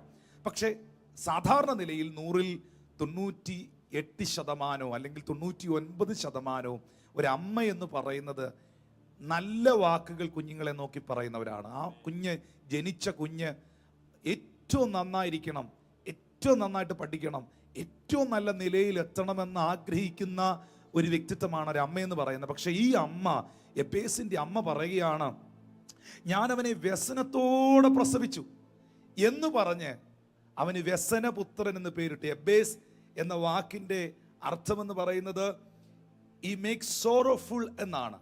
ഹല്ലേലൂയ. അവൻ വേദന നൽകുന്നവൻ എന്നാണ്.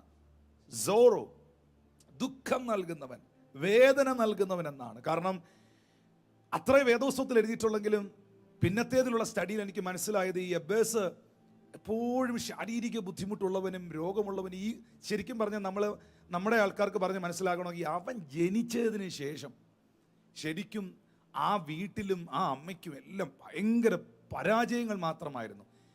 പലരും അതിനെ ഉപയോഗിക്കുന്ന പല പദങ്ങളുണ്ട്, അത് ഞാൻ ഉപയോഗിക്കാൻ ഇഷ്ടപ്പെടുന്നില്ല. ശരിക്കും പറഞ്ഞാൽ ആ കുഞ്ഞ് ഈ ലോകത്തേക്ക് വന്നതിന് ശേഷം മുഴുവൻ പ്രതിസന്ധിയായിരുന്നു. സോറോസ്, ദുഃഖങ്ങൾ, വേദനകൾ മാത്രമായിരുന്നു.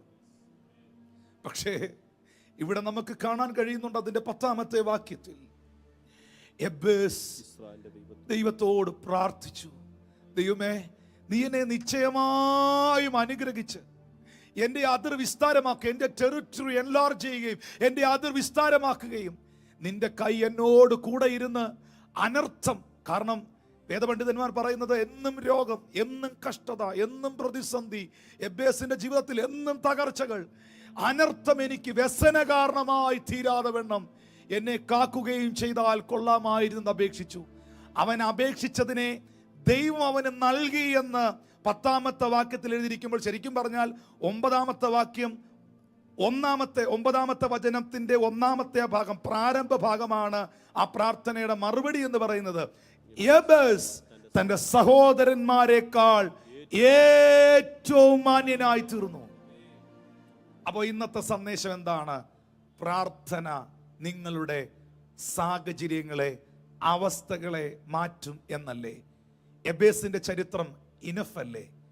എബേസ് ദൈവത്തോട് പ്രാർത്ഥിച്ചപ്പോൾ, ദൈവമേ എൻ്റെ കഷ്ടതകൾ മാറുമോ, എൻ്റെ നിന്ദകൾ മാറുമോ, എൻ്റെ അമ്മയുടെ കഷ്ടപ്പാടുകൾ മാറുമോ, ഞാൻ ജനിച്ചതിന് ശേഷം എൻ്റെ വീട്ടിൽ ഒരു നന്മയുമില്ല, ഞാൻ നിമിത്തം എൻ്റെ അമ്മ ദുഃഖിക്കുന്നു, ഞാൻ നിമിത്തം എൻ്റെ കുടുംബം ദുഃഖിക്കുന്നു, ഞാൻ നിമിത്തം എല്ലാവരും പ്രയാസത്തിലായിരിക്കുന്നു. ദൈവമേ നീ എൻ്റെ അവസ്ഥകളെ മാറ്റണം, നീ എൻ്റെ സാഹചര്യങ്ങളെ മാറ്റണം, നീ എൻ്റെ അതിരുകളെ വിശാലമാക്കണം. ആ പ്രാർത്ഥനയുടെ ഡെപ്ത് ഭയങ്കര. ഇന്നെനിക്ക് തൊടാൻ നേരെയില്ല പ്രിയപ്പെട്ടവരെ, ഓരോന്ന് എടുത്തു പറയേണ്ടത്. എബേസ് പ്രാർത്ഥിച്ച ഓരോ വാക്കുകൾ. നമ്പർ 1 ഞാൻ എക്സ്പ്ലെയിൻ ചെയ്യുന്നില്ല. 1, എന്നെ അനുഗ്രഹിച്ചാൽ പോരാ, എന്നെ നിശ്ചയമായിട്ടും അനുഗ്രഹിക്കണം. ആ വാക്കിനൊക്കെ വളരെ ശക്തിയുണ്ട്. ഹല്ലേലൂയ. എന്നെ അനുഗ്രഹിക്കുമാറാകണമേ എന്നുള്ള പ്രാർത്ഥന എല്ലാവരിലും ഉണ്ട്. പക്ഷേ എബേസിന്റെ പ്രാർത്ഥന അതല്ല. എൻ്റെ ദൈവമേ നീ എന്നെ നിശ്ചയമായും അനുഗ്രഹിക്കണം. ഇന്ന് ഈ സന്ദേശം കേൾക്കുമ്പോൾ എന്നെ കാണുന്ന, എന്നെ കേൾക്കുന്ന ദൈവവൈതലേ, നിങ്ങളിൽ എത്ര പേർക്ക് ഉറപ്പുണ്ട് നിശ്ചയമായും എൻ്റെ ദൈവത്തിന് നിന്നെ അനുഗ്രഹിക്കുവാൻ കഴിയുമെന്ന്? 1, നീ എന്നെ നിശ്ചയമായി അനുഗ്രഹിക്കണം. 2, നീ എൻ്റെ ടെറിറ്ററിയെ, എൻ്റെ അതിരുകളെ വിശാലമാക്കണം. 3, നിന്റെ കൈ എന്നോടുകൂടെ ഇരിക്കണം. 4, കഴിഞ്ഞ നാളുകളിൽ, കഴിഞ്ഞ മാസങ്ങളിൽ, കഴിഞ്ഞ ദിവസങ്ങളിൽ എൻ്റെ ജീവിതത്തിൽ, എൻ്റെ കുടുംബത്തിൽ ഞാൻ കണ്ട വ്യസന കാരണമായി തീർന്ന അനർത്ഥങ്ങൾ എന്നെ ഒഴിഞ്ഞു പോകണം. ഈ 4 പ്രാർത്ഥനയ്ക്കും ദൈവം മറുപടി കൊടുത്തു എന്നുള്ളത് മാത്രമല്ല, എബേസ് അവൻ്റെ സഹോദരന്മാരെക്കാൾ അധികം മാന്യനായി തീർന്നു. എബേസിന്റെ ജീവിതത്തെ ദൈവം അനുഗ്രഹിക്കുവാൻ ആരംഭിച്ചു. നിശ്ചയമായും ഇന്ന് പകൽ നിങ്ങളെ അനുഗ്രഹിക്കുന്ന ഒരു കർത്താവുണ്ട്. ഒന്ന് കൈകളെ ഒന്ന് ഉയർത്തിപ്പിടിച്ചേ. നിങ്ങൾക്ക് വേണ്ടി ഒരു വാക്ക് ഞാനൊന്ന് പ്രാർത്ഥിക്കുവാനായിട്ട് ആഗ്രഹിക്കുന്നു. എൻ്റെ പ്രിയ സഹോദരങ്ങളെ, നിങ്ങളുടെ ഭവനത്തിൽ തകർച്ചകളാണോ? നിങ്ങൾ പറയുന്നുണ്ടോ, എന്നെൻ്റെ അപ്പൻ്റെ കഷ്ടപ്പാട് മാറും, എന്നെൻ്റെ അമ്മയുടെ കഷ്ടപ്പാട് മാറും, എന്നെൻ്റെ ഈ അവസ്ഥകൾക്കൊരു മാറ്റം വരും, എന്നും എനിക്ക് വ്യസനമാണോ? ആരെയോ നോക്കി നീ സർവീസിൽ ദൈവത്തിന്റെ പരിശുദ്ധാത്മ പറയുന്നു, എന്നും കണ്ണുനീരല്ല, എന്നും കഷ്ടതയല്ല, എന്നും വ്യസനമല്ല, എന്നും രോഗമല്ല, എന്നും പരാജയമല്ല, എന്നും നിന്ദകളല്ല, എന്നും വെല്ലുവിളികളല്ല. നിന്റെ സ്ഥിതികളെ മാറ്റുവാൻ, അവസ്ഥകളെ മാറ്റുവാൻ എൻ്റെ ദൈവം മതിയായ ദൈവമാണ്. ഹല്ലേലൂയ. പക്ഷേ എവിടെയാണ് സ്ഥിതികൾ മാറ്റപ്പെട്ടത്? എബേസിന്റെ പ്രാർത്ഥനയുടെ നടുവിൽ. എബേസിന്റെ പ്രാർത്ഥനയോടുള്ള ബന്ധത്തിൽ നമ്മൾ സാധാരണ നമ്മുടെ ചർച്ചിലൊക്കെ പാടുന്ന ഒരു പാട്ടുണ്ട്. ആ പാട്ടിന്റെ വരികൾ ഇത് പ്രസംഗിക്കുമ്പോൾ എനിക്ക് പാടാതിരിക്കാൻ പറ്റത്തില്ല. നീ എന്നെ അനുഗ്രഹിച്ച് എന്റെ അതിരുകൾ വിശാലമാക്കി, എന്നോട് കൂടെ ഇരുന്ന് അനർത്ഥം എനിക്ക് വ്യസനമായി തീരാതെ വണ്ണം കാത്തിടേണമെന്നും എന്നെ കാത്തിടേണമെന്നും പ്രാർത്ഥന കേൾക്കുന്ന ദൈവം എനിക്കായി ജീവിപ്പതിനാ. പ്രാർത്ഥന കേൾക്കുന്ന ദൈവം എനിക്കായി ജീവിപ്പതിനാ. തുറന്നിടും അവൻ പുതുവാതിലുകൾ, ആർക്കുമാവില്ലതടച്ചിടുവാൻ. തുറന്നിടും അവൻ പുതുവാതിലുകൾ, ആർക്കുമാവില്ല അതടച്ചിടുവാ. ആ കൈകളൊന്ന് അടിച്ച് ഹല്ലേലൂയ, അതരങ്ങൾ തുറന്ന് കർത്താവിനൊന്ന് നന്ദി പറഞ്ഞ് ആമേൻ. ഹല്ലേലൂയ, ആമേൻ.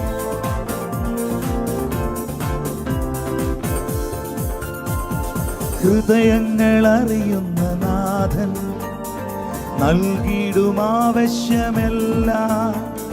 ഹൃദയങ്ങൾ അറിയുന്ന നാഥൻ നൽകിയിടും ആവശ്യമെല്ലാം. അവനെ നോക്കിയോർ ശോഭിതരായി അവരോ ഒരു നാളും ലജ്ജിച്ചില്ല. അവനെ നോക്കിയോർ ശോഭിതരായി അവരോ ഒരു നാളും ലജ്ജിച്ചില്ല.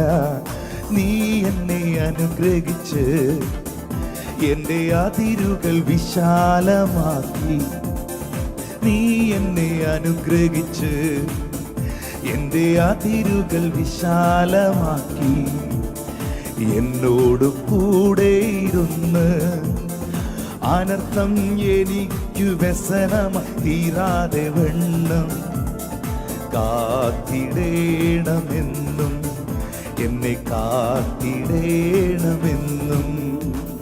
പ്രാർത്ഥന കേൾക്കുന്ന ദൈവം എനിക്കായി ജീവിപ്പതിനായി. പ്രാർത്ഥന കേൾക്കുന്ന ദൈവം എനിക്കായി ഒരിക്കൽ കൂടെ ചേർന്ന് പാടിയേ. പ്രാർത്ഥന കേൾക്കുന്ന ദൈവം എനിക്കായി ജീവിപ്പതിനായി. പ്രാർത്ഥന കേൾക്കുന്ന ദൈവം എനിക്കായി ജീവിപ്പതിനായി.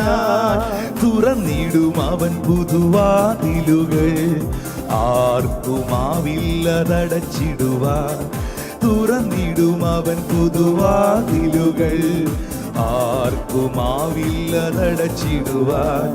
നീ എന്നെ അനുഗ്രഹിച്ച് എന്റെ അതിരുകൾ വിശാലമാക്കി. നീ എന്നെ അനുഗ്രഹിച്ച് എന്റെ അതിരുകൾ വിശാലമാക്കി. എന്നോട് കൂടെ ഇരുന്ന് അനർത്ഥം എനിക്കു വ്യസനമായി തീരാതെ വണ്ണം കാത്തിടേണമെന്നും എന്നെ കാത്തിടേണമെന്നും കാത്തിടേണമെന്നും എന്നെ കാത്തിടേണമെന്നും. പ്രാർത്ഥന കേൾക്കുന്ന ദൈവം എനിക്കായി ജീവിപ്പതിനാ. പ്രാർത്ഥന കേൾക്കുന്ന ദൈവം എനിക്കായി ജീവിപ്പതിനാ. തുറന്നിടും അവൻ പുതുവാതിലുകൾ, ആർക്കുമാവില്ല അതടച്ചിടുവാൻ. തുറന്നിടും അവൻ പുതുവാതിലുകൾ, ആർക്കുമാവില്ല അതടച്ചിടുവാൻ. എപ്പേസ് എന്താ പ്രാർത്ഥിച്ചേ? നീ എന്നെ അനുഗ്രഹിച്ച് എന്റെ അതിരുകൾ വിശാലമാക്കി. നീ എന്നെ അനുഗ്രഹിച്ച് എന്റെ അതിരുകൾ വിശാലമാക്കി. എന്നോട് കൂടെ ഇരുന്ന് അനർത്ഥം എനിക്കു വ്യസനമായി തീരാതെ വണ്ണം കാത്തിടേണമെന്നും എന്നെ കാത്തിടേണം എന്നും. എബേസ് തന്റെ സഹോദരന്മാരെക്കാൾ അധികം മാന്യനായി തീർന്നു. ഒരൊറ്റ പ്രാർത്ഥന, ഒരൊറ്റ പ്രാർത്ഥന അവന്റെ ചരിത്രത്തെ മാറ്റിമറിച്ചു. അമ്മയുടെ വ്യസനപുത്രൻ അമ്മയുടെ സന്തോഷപുത്രനായി മാറി. അമ്മയുടെ ദുഃഖപുത്രൻ ആ കുടുംബത്തിന്റെ ആശ്വാസമായി മാറി. ഞാൻ നിങ്ങളെ നോക്കി പറയുന്നു, നിങ്ങൾ നിങ്ങളുടെ ഭവനത്തിന്, നിങ്ങളുടെ മാതാപിതാക്കൾക്ക്, നിങ്ങളുടെ സഹോദരങ്ങൾക്ക്, നിങ്ങളുടെ ദേശത്തിന് ഒരു അനുഗ്രഹമായി തീരട്ടെ. നിശ്ചയമായും നിങ്ങളെ അനുഗ്രഹിപ്പാൻ ദൈവത്തിന് കഴിയും. ആ പ്രാർത്ഥന മറന്നു പോകല്ലേ. യഹോവേ, നീ എന്നെ നിശ്ചയമായും അനുഗ്രഹിച്ച് എന്റെ അതിർ വിസ്താരമാക്കണമേ. നിന്റെ കൈ എന്നോട് കൂടെ ഇരിക്കണമേ. സഹോദരങ്ങളെ, പ്രാർത്ഥനയ്ക്ക് സാഹചര്യങ്ങളെ, സ്ഥിതികളെ മാറ്റാൻ കഴിയും. രണ്ടാമതായി, പ്രാർത്ഥനാ ജീവിതം നമ്മെ രൂപാന്തരപ്പെടുത്തും. പ്രാർത്ഥനാ ജീവിതം നമ്മെ രൂപാന്തരപ്പെടുത്തും, ട്രാൻസ്ഫോർമേഷൻ കൊണ്ടുവരും, നമ്മളെ ട്രാൻസ്ഫോം ചെയ്യും. പ്രാർത്ഥന നമ്മളെ ട്രാൻസ്ഫോം ചെയ്യും. ദേശത്തിൽ ഒരു ഉണർവിനായി നിങ്ങൾ ആഗ്രഹിക്കുന്നു, ഒരു ഉണർവിനായി നിങ്ങൾ ആഗ്രഹിക്കുന്നെങ്കിൽ പ്രാർത്ഥന ഉണർവിനെ കൊണ്ടുവരും, പ്രാർത്ഥന രൂപാന്തരത്തെ കൊണ്ടുവരും. ഒരു ഭാഗം കർത്താവിന്റെ ദാസൻ വായിക്കുമ്പോൾ എല്ലാവർക്കും ആ ഭാഗം മനസ്സിലാക്കാൻ വേണ്ടി ദൈവദാസൻ വായിക്കുമ്പോൾ ശ്രദ്ധയോടെ കേൾക്കുക. ലൂക്കോസിന്റെ സുവിശേഷം 9-ാം അധ്യായം 28 മുതൽ 35 വരെയുള്ള വേദഭാഗങ്ങൾ വായിക്കാം. ഈ വാക്കുകളെ പറഞ്ഞിട്ട് ഏകദേശം 8 നാൾ കഴിഞ്ഞപ്പോൾ അവൻ പത്രോസിനെയും യോഹന്നാനെയും യാക്കോബിനെയും കൂട്ടിക്കൊണ്ട് പ്രാർത്ഥിപ്പാൻ മലയിൽ കയറിപ്പോയി. അവൻ പ്രാർത്ഥിക്കുമ്പോൾ മുഖത്തിൻ്റെ ഭാവം മാറി, ഉടുപ്പ് മിന്നുന്ന വെള്ളയായും തീർന്നു. 2 പുരുഷന്മാർ അവനോട് സംഭാഷിച്ചു, മോശയും ഏലിയാവും തന്നെ. അവർ തേജസ്സിൽ പ്രത്യക്ഷരായി അവൻ യെരൂശലേമിൽ പ്രാപിപ്പാനുള്ള നിര്യാണത്തെക്കുറിച്ച് സംസാരിച്ചു. പത്രോസും കൂടെയുള്ളവരും ഉറക്കത്താൽ ഭാരപ്പെട്ടിരുന്നു. ഉണർന്ന ശേഷം അവൻ്റെ തേജസ്സിനെയും അവനോടുകൂടെ നിൽക്കുന്ന 2 പുരുഷന്മാരെയും കണ്ടു. അവർ അവനെ വിട്ടുപിരിയുമ്പോൾ പത്രോസ് യേശുവിനോട്, ഗുരു, നാം ഇവിടെ ഇരിക്കുന്നത് നല്ലത്. ഞങ്ങൾ 3 കുടിലുണ്ടാക്കട്ടെ, ഒന്ന് നിനക്കും ഒന്ന് മോശയ്ക്കും ഒന്ന് ഏലിയാവിനും എന്ന് താൻ പറയുന്നത് ഇന്നതെന്നറിയാതെ പറഞ്ഞു. ഇത് പറയുമ്പോൾ ഒരു മേഘം വന്ന് അവരുടെ മേൽ നിഴലിട്ടു. അവർ മേഘത്തിൽ ആയപ്പോൾ പേടിച്ച് മേഘത്തിൽ നിന്ന്, ഇവൻ എൻ്റെ പ്രിയ പുത്രൻ, ഇവന് ചെവി കൊടുപ്പീൻ എന്നൊരു ശബ്ദമുണ്ടായി. നമ്മൾ വായിച്ച ഈ ഭാഗത്തിനകത്ത് 29-ാമത്തെ വാക്യം, ലൂക്കോസിന്റെ സുവിശേഷം 9-ാം അധ്യായത്തിന്റെ 29-ാമത്തെ വാക്യം, അവൻ പ്രാർത്ഥിക്കുമ്പോൾ മുഖത്തിന്റെ ഭാവം മാറി, ഉടുപ്പ് മിന്നുന്ന വെള്ളയായി തീർന്നു. പ്രാർത്ഥനയിൽ വെളിപ്പെട്ട ട്രാൻസ്ഫോർമേഷൻ, രൂപാന്തരം, നമ്മുടെ പറയുന്നത് പോലെ മറുരൂപപ്പെടൽ, മറുരൂപമലയിൽ മറുരൂപപ്പെടൽ, ട്രാൻസ്ഫോർമേഷൻ. ഇതെവിടെയാ സംഭവിച്ചത്? ഈ വലിയ ട്രാൻസ്ഫോർമേഷൻ സാധാരണ നിലയിൽ യേശു കർത്താവിനെ കണ്ടുകൊണ്ടിരുന്ന ശിഷ്യന്മാർ അസാധാരണ നിലയിൽ കണ്ടു. സാധാരണ നിലയിൽ ശിഷ്യന്മാർ കർത്താവിന്റെ കൂടെ നിന്ന സാഹചര്യത്തിൽ നിന്ന് പേടിച്ചു പോകുന്ന രീതിയിൽ, ഭയപ്പെട്ടു പോകുന്ന രീതിയിൽ അസാധാരണമായ പ്രവൃത്തിയെ കണ്ടു. എന്തായിരുന്നു ആ മൗണ്ടനിൽ നടന്നത്? ക്രൂസൈഡ് ആണോ? മിറക്കിൾ സർവീസ് ആണോ? പ്രസംഗ പരമ്പരയാണോ? No, only prayer. Only prayer. Prayer can change your life. Prayer can change your situation. At the same time, your prayer will transform you. നിങ്ങളുടെ പ്രാർത്ഥന നിങ്ങളുടെ ജീവിതത്തെ രൂപാന്തരപ്പെടുത്തും. എൻ്റെ ഭാഷയിൽ പറഞ്ഞാൽ, പ്രാർത്ഥിക്കുന്ന ഒരു അനുഭവത്തിലേക്ക് നിങ്ങൾ പ്രവേശിച്ചാൽ, പ്രാർത്ഥനാ ജീവിതത്തിന് നിങ്ങൾ പ്രാധാന്യത കൊടുത്താൽ, നിങ്ങളെ ആള് മാറിയവനെ പോലെ ദൈവമാക്കും. ആള് മാറിയവനെ പോലെ ദൈവമാക്കും. ഇവിടെ യേശു കർത്താവ് പത്രോസിനെയും യോഹന്നാനെയും യാക്കോബിനെയും കൂട്ടിക്കൊണ്ട് പ്രാർത്ഥിക്കാൻ ഈ മല കയറിപ്പോയി.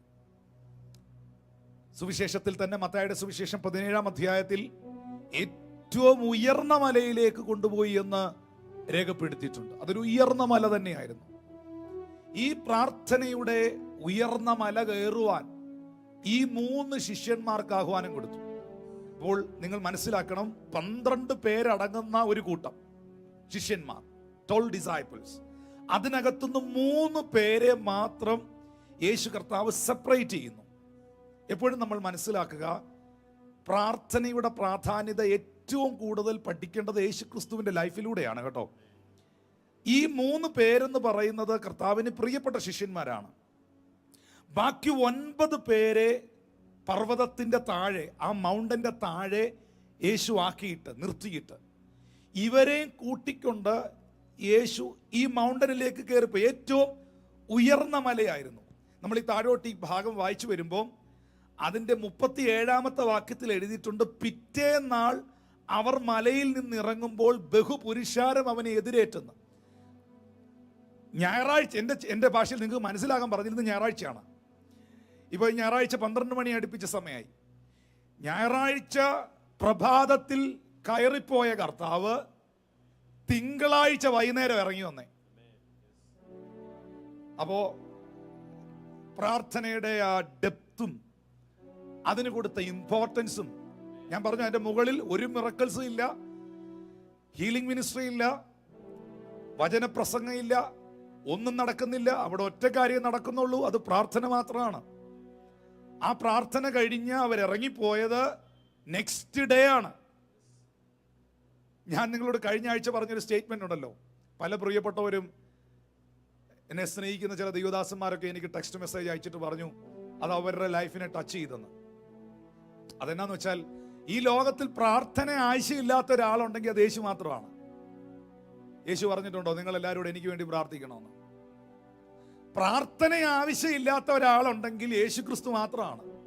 പക്ഷെ ആ യേശു പ്രാർത്ഥിച്ചു. ഹല്ലേലൂയ. ആ യേശു പ്രാർത്ഥിക്കുവാൻ പഠിപ്പിച്ചു. ആ യേശു പ്രാർത്ഥിച്ച് കാണിച്ചു. നമുക്ക് പ്രയർ എന്ന് പറയുന്ന സബ്ജക്റ്റിൽ ഒരു വലിയ മാതൃക യേശു കാണിച്ചു. ഇവിടെ പ്രാർത്ഥിക്കുവാൻ പർവ്വതമുകളിൽ കയറിപ്പോയ കർത്താവ് ആ ഉയർന്ന പർവ്വതത്തിലേക്ക് കയറുവാനുള്ള ആഹ്വാനം എല്ലാവർക്കും കൊടുത്തില്ല കേട്ടോ. അതിനൊരു സെപ്പറേഷൻ ഉണ്ടാക്കി. ഒരു സെപ്പറേഷൻ. കർത്താവിന് സെപ്പറേഷൻ ഇഷ്ടമില്ലാത്ത ആളാണ്. യേശു ഒരിക്കലും ആരെയും രണ്ടാക്കാൻ ഇഷ്ടപ്പെടുന്നില്ല. പക്ഷെ പ്രാർത്ഥനയ്ക്ക് കർത്താവ് എല്ലാരെയും കൂട്ടിക്കൊണ്ട് പോയില്ല. പ്രാർത്ഥനയ്ക്ക് കർത്താവ് 3 പേരെയാണ് കൂട്ടിക്കൊണ്ടുപോയത് ആ പർവ്വത മുകളിലേക്ക്. ഞാൻ നിങ്ങളോട് പറയുന്നു, കർത്താവ് നിങ്ങളെ ഏതെങ്കിലും ഒരു സാഹചര്യത്തിൽ നിന്ന് നിങ്ങളുടെ തിരക്കുകളെയൊക്കെ ഒഴിവാക്കിക്കൊണ്ട്, നിങ്ങളുടെ ബിസി ഷെഡ്യൂളിനെ എല്ലാം മാറ്റി വെച്ചുകൊണ്ട് കർത്താവ് നിങ്ങൾക്ക് എവിടെങ്കിലും ഒരവസരം തരുന്നുണ്ടെങ്കിൽ അത് പ്രാർത്ഥിക്കുവാൻ വേണ്ടിയാണ്. ദൈവം നിങ്ങളെ എവിടെങ്കിലും സെപ്പറേറ്റ് ആക്കുന്നെങ്കിൽ, ഇപ്പോൾ ഈ ഒരു പ്രത്യേക സാഹചര്യത്തിൽ ഇപ്പം എല്ലാവരും കുറച്ചുകൂടെ തിരക്കായി എന്ന് എനിക്കറിയാം. എല്ലാവരും ബിസിയായി തുടങ്ങി. ഈ ഒരു പാൻഡമിക് സിറ്റുവേഷനോട് എല്ലാവരും യോജിച്ച് ജീവിക്കാനൊക്കെ തുടങ്ങി. പക്ഷെ കുറച്ച് നാൾ മുമ്പുള്ള ഒരു 5-6 മാസം ഉണ്ടായിരുന്നല്ലോ ഈ ലോക്ക്ഡൗൺ നല്ല ശക്തമായി നിന്നൊരു സമയം. ഏപ്രിൽ, മെയ് മാസങ്ങൾ, ജൂണൊക്കെ ഒരു ഒത്തിരി ഡിഫിക്കൽറ്റി ഉള്ള ഒരു സമയം ഉണ്ടായിരുന്നു. പുറത്തിറങ്ങരുതെന്നൊക്കെ സ്ട്രിക്ട്ലി പറയുന്ന ഒരു സമയം.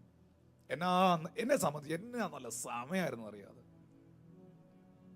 പ്രാർത്ഥിക്കാനും വചനം ധ്യാനിക്കാനും ദൈവസന്നിധി ഇരിക്കാനും. ഹല്ലേലൂയ. ഞാൻ അങ്ങനെ ആർക്കും അധികം സൂം മീറ്റിംഗ്സ് ഒന്നും കൊടുത്തില്ല.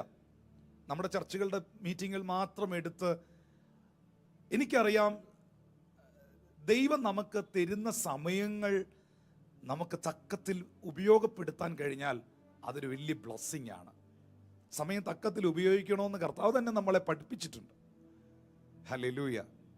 പകലുള്ളിടത്തോളം എന്നെ അയച്ചവന്റെ പ്രവൃത്തി ഞാൻ ചെയ്യേണ്ടതാകുന്നു എന്ന് യേശു പറഞ്ഞു. ആ പകലെന്ന് പറയുന്നത്, യേശു പറഞ്ഞ ആ പകലെന്ന് പറയുന്നത് അവസരമാണ്. അതെപ്പോഴും ഉണ്ടാകത്തില്ല.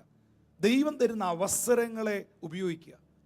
ഇവിടെ യേശു കർത്താവ് 3 പേരെ സെപ്പറേറ്റ് ചെയ്ത്, എവിടെങ്കിലും ദൈവം നിങ്ങളെ സെപ്പറേറ്റ് ചെയ്യുന്നുണ്ടോ? പഴയതുപോലെ ആരും നിങ്ങളോട് മിണ്ടുന്നില്ല, പഴയതുപോലെ ആരും നിങ്ങളെ വിളിക്കുന്നില്ല, പഴയതുപോലെ തിരക്കൊന്നുമില്ല. നിങ്ങൾ എന്തൊക്കെയോ വലിയ പ്രോഗ്രാമിലൊക്കെ നിന്ന ആളാണ്, പക്ഷെ ഇപ്പോൾ പ്രോഗ്രാംസ് ഒന്നും ഇല്ല എന്നൊരു ചിന്ത നിങ്ങളുടെ അകത്തുണ്ടോ?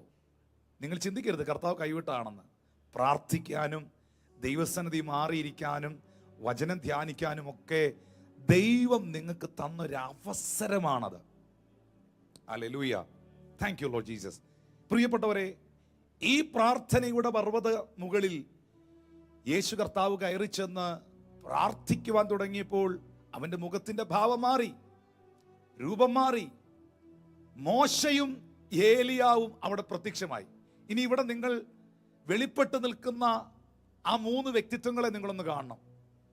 ഈ 3 വ്യക്തിത്വങ്ങളും വേദപുസ്തകത്തിനകത്ത് നമ്മൾ പഠിക്കുമ്പോൾ പ്രാർത്ഥനയുടെ പ്രാധാന്യത പഠിപ്പിച്ചവരാണ്. പഴയ നിയമത്തിൽ ഇസ്രായേൽ ജനത്തെ വഴി നടത്തിയ പഴയ നിയമത്തിന്റെ നായകനായ മോശ പ്രാർത്ഥന വീരനാണ്. കർത്താവിന്റെ അടുത്ത് നിൽക്കുന്ന ഏലിയാവ് ഭയങ്കര പ്രാർത്ഥനാ മനുഷ്യനാണ്. പ്രാർത്ഥിച്ച് തീയിറക്കുന്ന പുള്ളിയാണ്. ഹല്ലേലൂയ.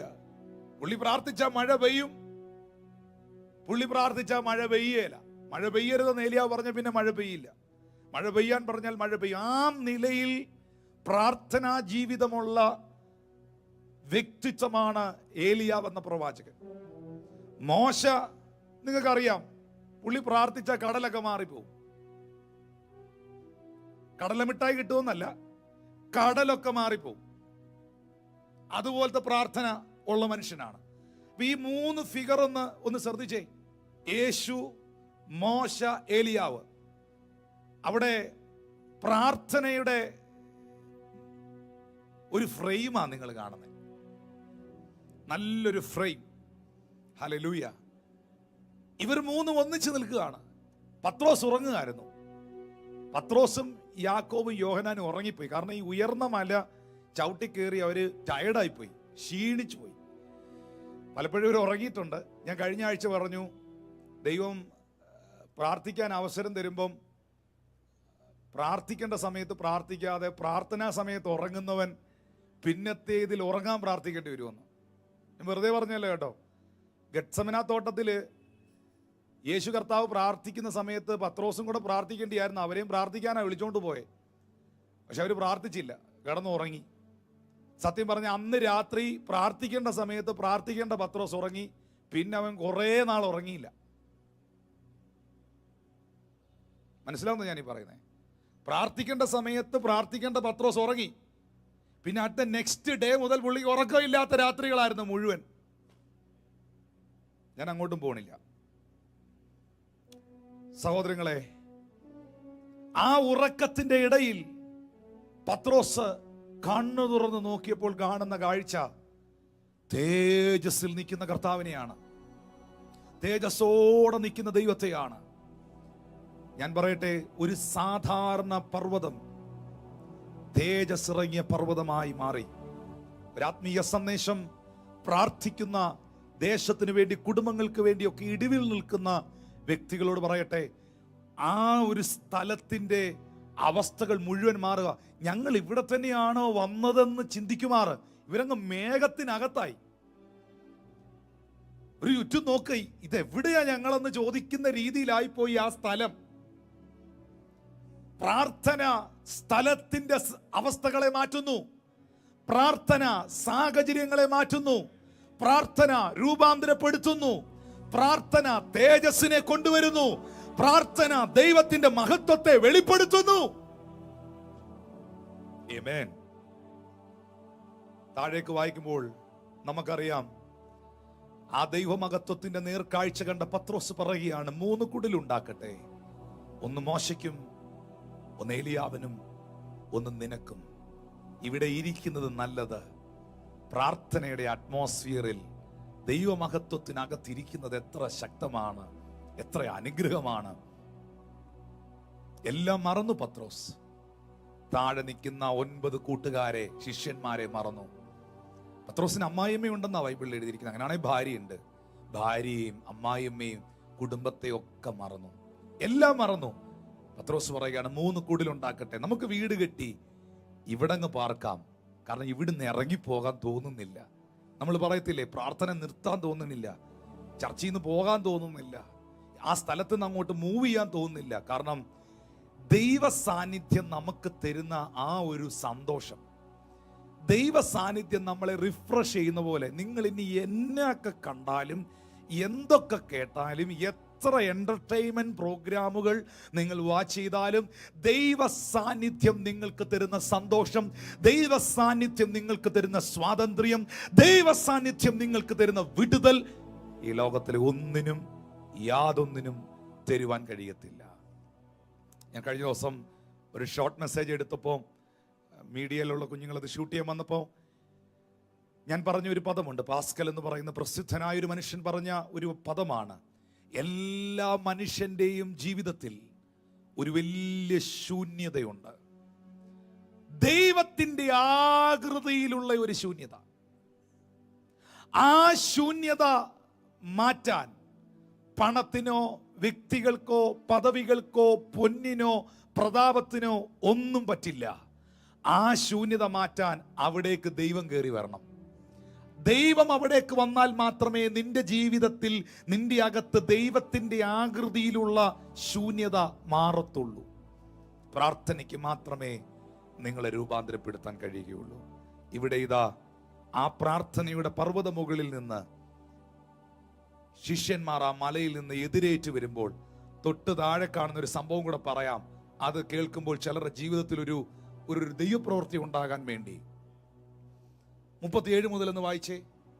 ആ പ്രാർത്ഥന കഴിഞ്ഞ് ഇറങ്ങി വരുന്ന 4 പേർ, യേശുവും 3 ശിഷ്യന്മാരും. പിറ്റന്നാൾ അവർ മലയിൽ നിന്ന് ഇറങ്ങി വന്നപ്പോൾ ബഹുപുരുഷാരം അവനെ എതിരേറ്റു. കൂട്ടത്തിൽ നിന്ന് ഒരാൾ നിലവിളിച്ചു, ഗുരു, എൻ്റെ മകനെ കടാക്ഷിക്കണം, ഞാൻ നിന്നോട് അപേക്ഷിക്കുന്നു. അവൻ എനിക്ക് ഏകജാതനാകുന്നു. ഒരാത്മാവ് അവനെ പിടിച്ചിട്ട് അവൻ പൊടുന്നനവെ നിലവിളിക്കുന്നു. അതവനെ നുരപ്പിച്ച് പിടപ്പിക്കുന്നു. പിന്നെ അവനെ ഞെരിച്ചിട്ട് പ്രയാസത്തോടെ വിട്ടുമാറുന്നു. അതിനെ പുറത്താക്കുവാൻ നിന്റെ ശിഷ്യന്മാരോട് അപേക്ഷിച്ചു, എങ്കിലും അവർക്ക് കഴിഞ്ഞില്ല എന്ന് പറഞ്ഞു. അതിന് യേശു, അവിശ്വാസവും കോട്ടവുമുള്ള തലമുറയെ, എത്രത്തോളം ഞാൻ നിങ്ങളോടുകൂടെ ഇരുന്ന് നിങ്ങളെ സഹിക്കും? നിന്റെ മകനെ ഇവിടെ കൊണ്ടുവരിക എന്ന് ഉത്തരം പറഞ്ഞു. അവൻ വരുമ്പോൾ തന്നെ ഭൂതം അവനെ തള്ളിയിട്ടു, പിടിപ്പിച്ചു. അവൻ വരുമ്പോൾ തന്നെ, യേശു കർത്താവ് നടന്നു വരുമ്പോൾ തന്നെ ഭൂതം അവനെ തള്ളിയിട്ടു, ഇളകി താഴെ വീണു. ആ ചെറുപ്പക്കാരനെ തറയിലിട്ട് ഉരുട്ടാൻ തുടങ്ങി. യേശു അശുദ്ധാത്മാവിനെ ശാസിച്ചു, ബാലനെ സൗഖ്യമാക്കി, അപ്പനെ ഏൽപ്പിച്ചു. ഇനി ഇവിടെ നിങ്ങൾ കാണേണ്ട ഒരു ചിത്രമുണ്ട്. ഈ താഴെ പർവ്വതത്തിന്റെ താഴ്വാരത്തിൽ നിൽക്കുന്ന ഈ 9 ശിഷ്യന്മാർ നമ്മുടെ ഭാഷയിൽ പറഞ്ഞാൽ തലങ്ങും വിലങ്ങും പ്രാർത്ഥിച്ചു. 12 റൗണ്ട് പ്രാർത്ഥിച്ചു. പക്ഷേ ഭൂതവും ചലിച്ചില്ല, അവിടെ ഒരു വിടുതലും നടന്നില്ല, സൗഖ്യവും ഉണ്ടായില്ല, ഒരു സംഭവം നടന്നില്ല. പക്ഷെ പ്രാർത്ഥനയുടെ പർവ്വതത്തിൽ നിന്ന് ഇറങ്ങി വരുന്നവനെ കണ്ടപ്പോൾ ഒന്നും പറഞ്ഞില്ല. അവനെ കണ്ടപ്പോഴെന്ന, അവൻ വരുമ്പോ വിട്ടുപോന്നോ സൗഖ്യമാകാന്നോ ഒന്നും പറഞ്ഞില്ല. പ്രാർത്ഥനയുടെ പർവ്വത മുകളിൽ നിന്ന് ഇറങ്ങി വരുന്നവനെ കണ്ടപ്പോ തന്നെ ഭൂതം ഇളകി താഴെ വീണു. ഞാൻ ഇതിൽ നിന്നൊരു സത്യം പറയട്ടെ. പ്രസംഗകനെ, വലിയ വാചകം അടിച്ച് പ്രസംഗിക്കുന്നവനെ ഒന്നും പിശാചിന് പേടിയില്ല. 45 സർട്ടിഫിക്കറ്റുമായിട്ട് നടക്കുന്നവനെയൊന്നും പിശാചിന് ഭയമില്ല. ഭൂതം ഇളകുമ്പോൾ അടിച്ചിളകി ഭൂതം ഇളകി മറിയുമ്പം എൻ്റെ ഡോക്ടറേറ്റ് കണ്ടോ എന്ന് പറഞ്ഞ് സർട്ടിഫിക്കറ്റ് എടുത്ത് കാണിച്ച ഇങ്ങോട്ട് ഇളകി വന്ന് വലിച്ചു കീറി ഊരകളയും ഭൂതം. നിന്റെ സർട്ടിഫിക്കറ്റിനെ പിശാച് ഭയപ്പെടുന്നില്ല, നിന്റെ പഠനങ്ങളെ പിശാച് ഭയപ്പെടുന്നില്ല. പക്ഷേ നിന്റെ പ്രാർത്ഥനാ ജീവിതത്തെ സാത്താൻ ഭയക്കുന്നു. ഇത് ദൈവദാസന്മാരോടും കുടുംബങ്ങളോടും വ്യക്തികളോടുമുള്ള ഒരു സന്ദേശമാണ്. ഹല്ലേലൂയ. പ്രാർത്ഥിക്കുന്നവനെ പിശാച് ഭയപ്പെടുന്നു. പാട്ടുകാരനെ അവന് പേടിയില്ല, പക്ഷെ പ്രാർത്ഥിക്കുന്ന പാട്ടുകാരനെ പേടിയാണ്. പ്രസംഗകനെ അവന് ഭയമില്ല, പക്ഷെ പ്രാർത്ഥിക്കുന്ന പ്രസംഗകനെ അവന് ഭയമാണ്. ഹല്ലേലൂയ. ഒത്തിരി ഡിഗ്രിയും ഡോക്ടറേറ്റും ഉള്ളവനെ അവന് ഭയമില്ല, പക്ഷേ പ്രാർത്ഥിക്കുന്ന ഡോക്ടറേറ്റ് ഉള്ളവനെ അവന് ഭയമാണ്. ഇതിനകത്ത് എനിക്ക് പറയാനുള്ളത്, പ്രാർത്ഥിക്കുന്നവനെ പൈശാചിക മണ്ഡലം ഭയപ്പെടുന്നു. ഇന്നും അന്നും എന്നും. യേശു പ്രാർത്ഥനയുടെ പർവ്വതത്തിൽ നിറങ്ങി വരുന്നത് കണ്ടപ്പോൾ തന്നെ, അവൻ വരുമ്പോൾ തന്നെ ഭൂതമിളകി താഴെ വീണു. പക്ഷെ താഴ്വരയിൽ കഴിഞ്ഞ ഒരൊറ്റ ദിവസം, 1.5 ദിവസമായിട്ട് 9 എണ്ണം ചുറ്റും നടന്ന് പ്രാർത്ഥിക്കുക, ഒന്നും നടന്നില്ല. എത്രത്തോളം പ്രാധാന്യത ഞാൻ ഈ പറയുന്ന കാര്യത്തിന് നിങ്ങൾ കൊടുക്കുന്നുണ്ടെങ്കിൽ നിങ്ങളുടെ ജീവിതം അനുഗ്രഹിക്കപ്പെടും എന്നുള്ളതല്ലാതെ മറ്റെന്താണ് ഒരു ശുശ്രൂഷകൻ എന്ന നിലയിൽ എനിക്ക് പറയാം, ഇന്ന് നല്ല മെസ്സേജ് ആയിരുന്നു, കഴിഞ്ഞ ആഴ്ച നല്ല മെസ്സേജ് ആയിരുന്നു, അതിന് മുമ്പത്തെ ആഴ്ച നല്ല മെസ്സേജ് ആയിരുന്നു, നല്ല മെസ്സേജ് ആയിരുന്നു. എന്താണ് അതിനകത്ത് അർത്ഥം? എന്തിനാണിത് പ്രസംഗിക്കുന്നത്? എന്തിനാണിത് നിങ്ങളെ പഠിപ്പിക്കുന്നത്? എന്തിനാണ് ഇത് ദൈവസന്നിധിയിൽ നിന്ന് പ്രാപിച്ച് നിങ്ങൾക്ക് കൈമാറുന്നത്? നിങ്ങളും ഇതുപോലെയാകുവാൻ, നിങ്ങളിലും ഇത് സംഭവിക്കുവാൻ, നിങ്ങളും ഈ നിലയിൽ പണിത് ഉയർത്തപ്പെടുവാൻ. ഹല്ലേലൂയ. എന്നെ കേൾക്കുന്നവരെ, പ്രാർത്ഥന നിങ്ങളുടെ ജീവിതത്തെ രൂപാന്തരപ്പെടുത്തും. പ്രാർത്ഥന നിങ്ങളുടെ അവസ്ഥകളെ, സാഹചര്യങ്ങളെ മാറ്റും. ഈ ഇടിവിൽ നിന്ന് പ്രാർത്ഥിക്കുക എന്ന് പറയുന്നത് ഈ തിരുവെഴുത്തിനകത്ത് ഏറ്റവും പ്രധാനപ്പെട്ട ഒരു കാര്യമാണ്. ഞാൻ അതുകൂടെ പറഞ്ഞ് ഇന്നത്തെ സെഷൻ അവസാനിപ്പിക്കുകയാണ്. ഇത് നിങ്ങൾ ശ്രദ്ധിക്കാതെ പോകരുത്. ഇടിവിൽ നിന്ന് പ്രാർത്ഥിക്കുക, നമ്മളതിന് ഇന്റർസെഷൻ എന്നൊക്കെയാണ് പറയുന്നത്. പക്ഷെ അതിന് എത്രത്തോളം ബൈബിളിനകത്ത് പ്രാധാന്യത ഉണ്ടെന്നറിയാമോ? എല്ലാവരെയും കൊണ്ടും പറ്റുകയില്ല കേട്ടോ. ഞാൻ പറഞ്ഞില്ല, ഗെത്സമന തോട്ടത്തിൽ യേശു ക്രിസ്തു പ്രാർത്ഥിക്കുമ്പം അവൻ്റെ വിയർപ്പുകൾ നിലത്ത് വീഴുന്ന വലിയ ചോരത്തുള്ളി പോലെ. അപ്പം പ്രാർത്ഥിക്കുക എന്ന് പറയുന്നത് ഒരു ചെറിയ ഒരു ജോലിയല്ല, വിയർപ്പ് ചോരയാകുന്ന ജോലിയാണ്. യഥാർത്ഥമായി പ്രാർത്ഥിക്കുന്നവർക്ക് ഇന്റർസീഡ് ചെയ്യുക എന്ന് പറയുന്നത്, ഇടിവിൽ നിന്ന് പ്രാർത്ഥിക്കുക എന്ന് പറയുന്നതിന് യേശു ഭയങ്കര പ്രാധാന്യതയാണ് കൊടുത്തിരിക്കുന്നത്, ഭയങ്കര ഇമ്പോർട്ടൻസ് ആണ് കൊടുത്തിരിക്കുന്നത്. 1-2 വാക്യങ്ങൾ ഞാനൊന്ന് വായിപ്പിച്ച് വിട്ടിട്ട് ഞാനൊരു ഭാഗം ഒരു അല്പസമയം എടുത്തൊന്ന് സംസാരിക്കുക. അത് നിങ്ങൾക്ക് പ്രയോജനകരമാകട്ടെ. ഹല്ലേലൂയ. കർത്താവിന്റെ ദാസനെ, എഗസ്കേൽ പ്രവാചകന്റെ പുസ്തകം 22-30 വാക്യത്തിൽ എഴുതിയിരിക്കുന്നു, ഞാൻ ദേശത്തെ നശിപ്പിക്കാതെ വണ്ണം അതിന് മതിൽ കെട്ടി എൻ്റെ മുൻപാകെ ഇടുവിൽ നിൽക്കേണ്ടതിന് ഒരു പുരുഷനെ അവരുടെ അന്വേഷിച്ചു, ആരെയും കണ്ടില്ല താനും. ഇത് ദൈവം തമ്പുരാൻ എൽ ഷഡായ് മിനിസ്ട്രിയോട്, സഭയോട്, എന്നെ കാണുന്ന എല്ലാ പ്രിയപ്പെട്ടവരോടും, ദൈവമക്കൾ എല്ലാവരോടും അറിയിക്കുന്ന ഒരു സന്ദേശമാണ്.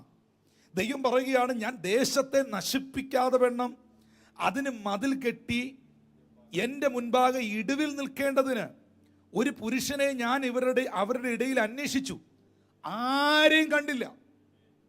എന്ന് പറഞ്ഞാൽ ദേശത്തിൽ വിടുതലുണ്ടാകണമെങ്കിൽ ഇടുവിൽ നിന്ന് പ്രാർത്ഥിക്കുന്ന ഒരു വ്യക്തി ദൈവത്തിന് വേണം. ദൈവം തമ്പുരാൻ പറയുകയാണ്, ഞാൻ എൻ്റെ ഒരു ചിന്തയിലൂടെ അതിനകത്ത് വ്യാഖ്യാനിച്ചോട്ടെ. പ്രസംഗിക്കാൻ ഞാൻ ഒരുപാട് പേരെ കണ്ടു, പ്രവചിക്കാൻ പ്രവാചകന്മാരുടെ ഒരു വലിയ നിര ഞാൻ കണ്ടു, ദൈവികമായ അനുഗ്രഹങ്ങൾ ദൈവത്തിൽ നിന്ന് സ്വീകരിക്കുവാൻ ഒരുപാട് പേർ പ്രാർത്ഥിക്കുന്നത് ഞാൻ കണ്ടു. പക്ഷേ ദേശത്തിന് വേണ്ടി ഇടുവിൽ നിൽക്കുവാൻ, ദേശത്തിന് വേണ്ടി ഇടുവിൽ നിൽക്കുവാൻ ദൈവം പറയുന്നു, ഞാൻ ഒരുപാട് പേരെ അന്വേഷിച്ചു, ആരെയും കണ്ടില്ല, ആരെയും കണ്ടില്ല. സത്യത്തിൽ നമ്മുടെ അവസ്ഥ ഇതുപോലല്ലേ? ഒരു ഹീലിംഗ് മിനിസ്ട്രി വെച്ചാൽ 10,000 കടന്നു വരും.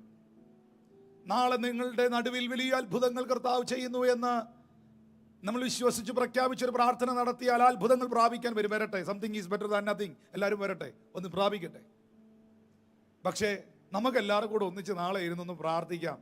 ദേശത്തിന് വേണ്ടി, സഭയ്ക്ക് വേണ്ടി, കുടുംബത്തിന് വേണ്ടി, രാജ്യങ്ങൾക്ക് വേണ്ടി, ഭാരതത്തിന് വേണ്ടി എന്നൊക്കെ പറഞ്ഞാൽ എത്ര പേര് വരും?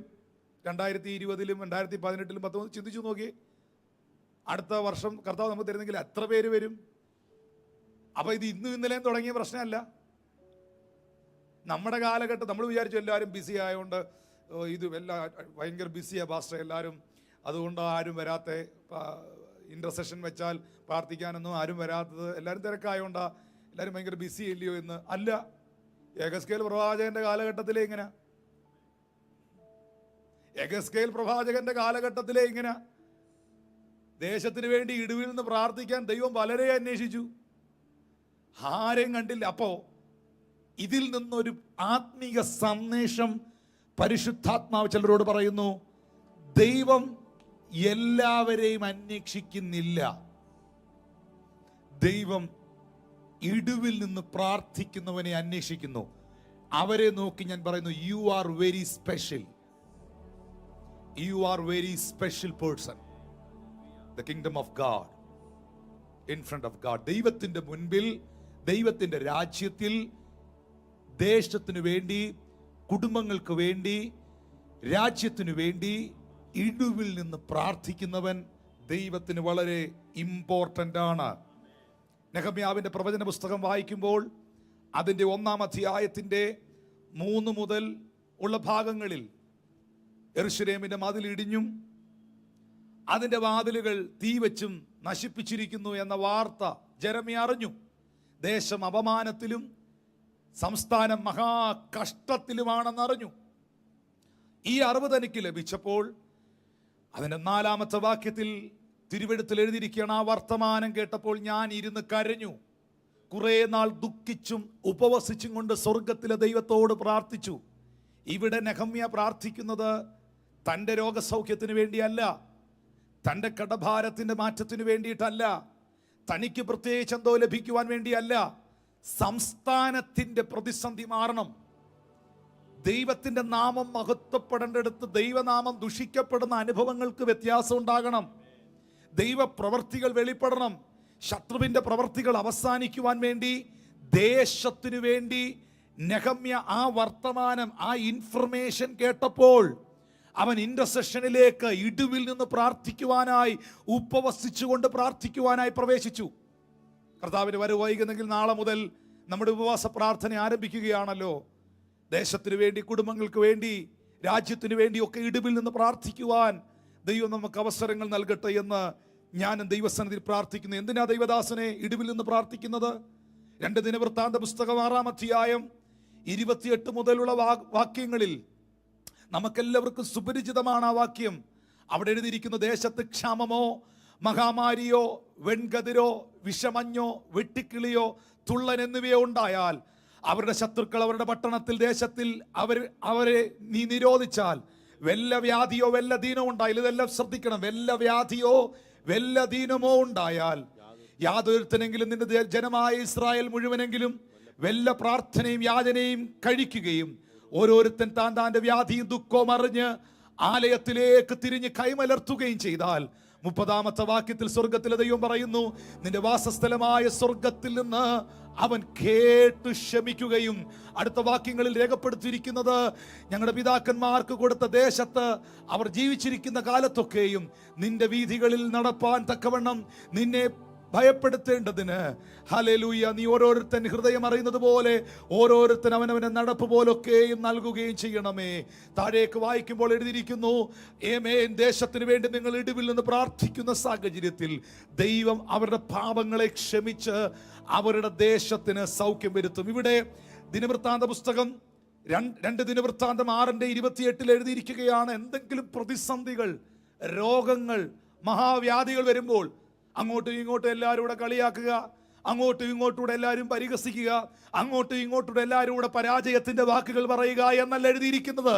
അങ്ങനെ എന്തെങ്കിലും പ്രതിസന്ധികൾ ദേശത്തിൽ സംഭവിച്ചാൽ ദൈവമക്കൾ, വിളിക്കപ്പെട്ട ദൈവമക്കൾ ഒന്നിച്ചുകൂടി ആമേൻ അവരെ ആയിരിക്കുന്ന സാഹചര്യത്തിൽ ദേശത്തിന് വേണ്ടി പ്രാർത്ഥിക്കുക.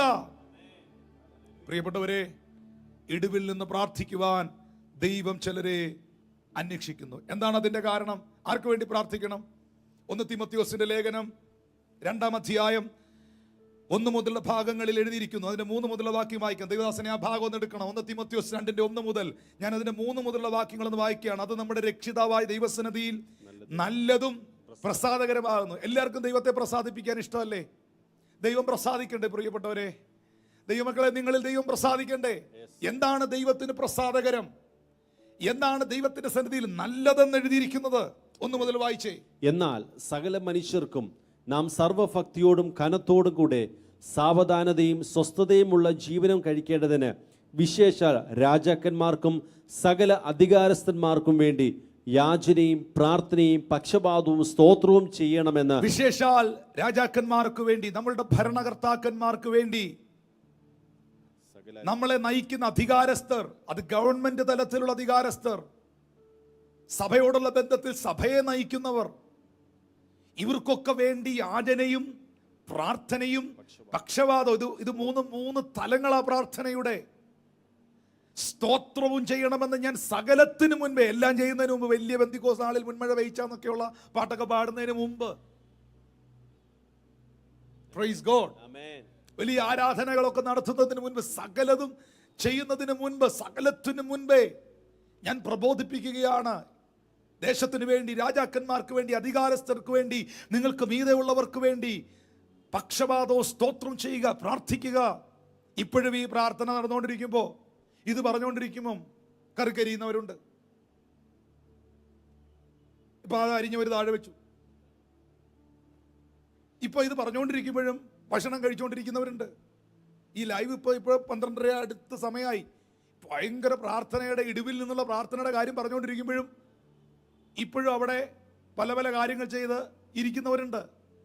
നടക്കട്ടെ, എല്ലാം നടക്കട്ടെ. പക്ഷേ ഇതിനെല്ലാം ദൈവം കൃത്യമായി കണക്ക് ചോദിക്കുന്ന, കണക്ക് തീർക്കുന്ന, അധികം കേട്ടവനോട് അധികം ചോദിക്കുന്ന ഒരു ദിവസം വരുന്നുണ്ട്. The day is coming. അത് വാതിക്കൽ എത്തി നിൽക്കുകയാണ്. എനിക്ക് പറയാനുള്ളത് ഇനിയെങ്കിലും മാനസാന്തരപ്പെടുക എന്നുള്ളതാണ്.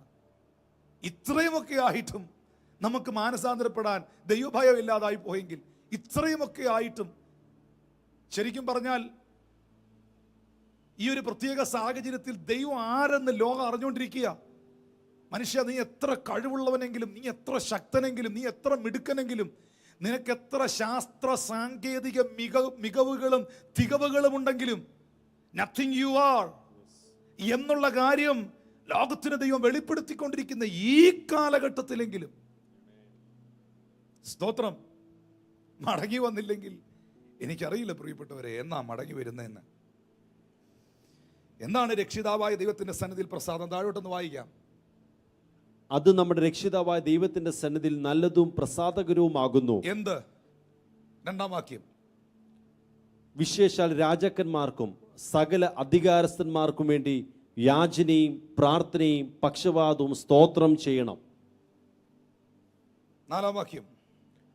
അവൻ സകല മനുഷ്യരും രക്ഷ പ്രാപിപ്പാനും സത്യത്തിന്റെ പരിജ്ഞാനത്തിൽ എത്തുവാനും ഇച്ഛിക്കുന്നു. ഇന്ന് ഈ സന്ദേശം കേൾക്കുന്ന എല്ലാ സുവിശേഷകരുടെയും അകത്ത്, പ്രാർത്ഥിക്കുന്ന ദൈവമക്കളുടെ അകത്ത് ഈ ഒരു വചനം സ്പർശിക്കട്ടെ. ആരും ഈ ലോകത്ത് നശിച്ചു പോകാൻ കർത്താവ് ആഗ്രഹിക്കുന്നില്ല. സകല മനുഷ്യരും രക്ഷ പ്രാപിക്കാനും സത്യത്തിന്റെ പരിജ്ഞാനത്തിൽ എത്താനും ദൈവം ഇച്ഛിക്കുന്നു. അതുകൊണ്ട് എന്നാ ചെയ്യണം? സകലർക്കും വേണ്ടി പ്രാർത്ഥിക്കണം. ദേശത്തിന് വേണ്ടി പ്രാർത്ഥിക്കണം. ആരും നഷ്ടപ്പെടുവാൻ, ആരും നശിച്ചു പോകുവാൻ കർത്താവ് ആഗ്രഹിക്കുന്നില്ല. കർത്താവ് തന്റെ വരവ് പോലും വഹിക്കുന്ന എന്താ? ചിലരും കൂടെ മാനസാന്തരപ്പെടേണ്ടതിന്, ആരും നശിച്ചു പോകാതിരിക്കേണ്ടതിന് അവൻ ദീർഘക്ഷമ കാണിക്കുന്നതേ ഉള്ളൂ. കർത്താവിന്റെ വരവ് വേഗത്തിൽ സംഭവിക്കും. പക്ഷെ ആരും നശിച്ചു പോകാതിരിക്കുവാൻ വേണ്ടി കർത്താവ് വെയിറ്റ് ചെയ്യുന്നു എന്നുള്ളതാണ് എനിക്ക് മനസ്സിലാക്കാൻ കഴിയുന്നത്. അപ്പോൾ നമ്മൾ എന്നാ ചെയ്യണം? ഈ നശിക്കുന്ന ലോകത്തിന് വേണ്ടി, നശിച്ചുകൊണ്ടിരിക്കുന്ന തലമുറകൾക്ക് വേണ്ടി നാം ഇടിവിൽ നിന്ന് ദൈവത്തോട് പ്രാർത്ഥിക്കുന്നവരായിരിക്കണം.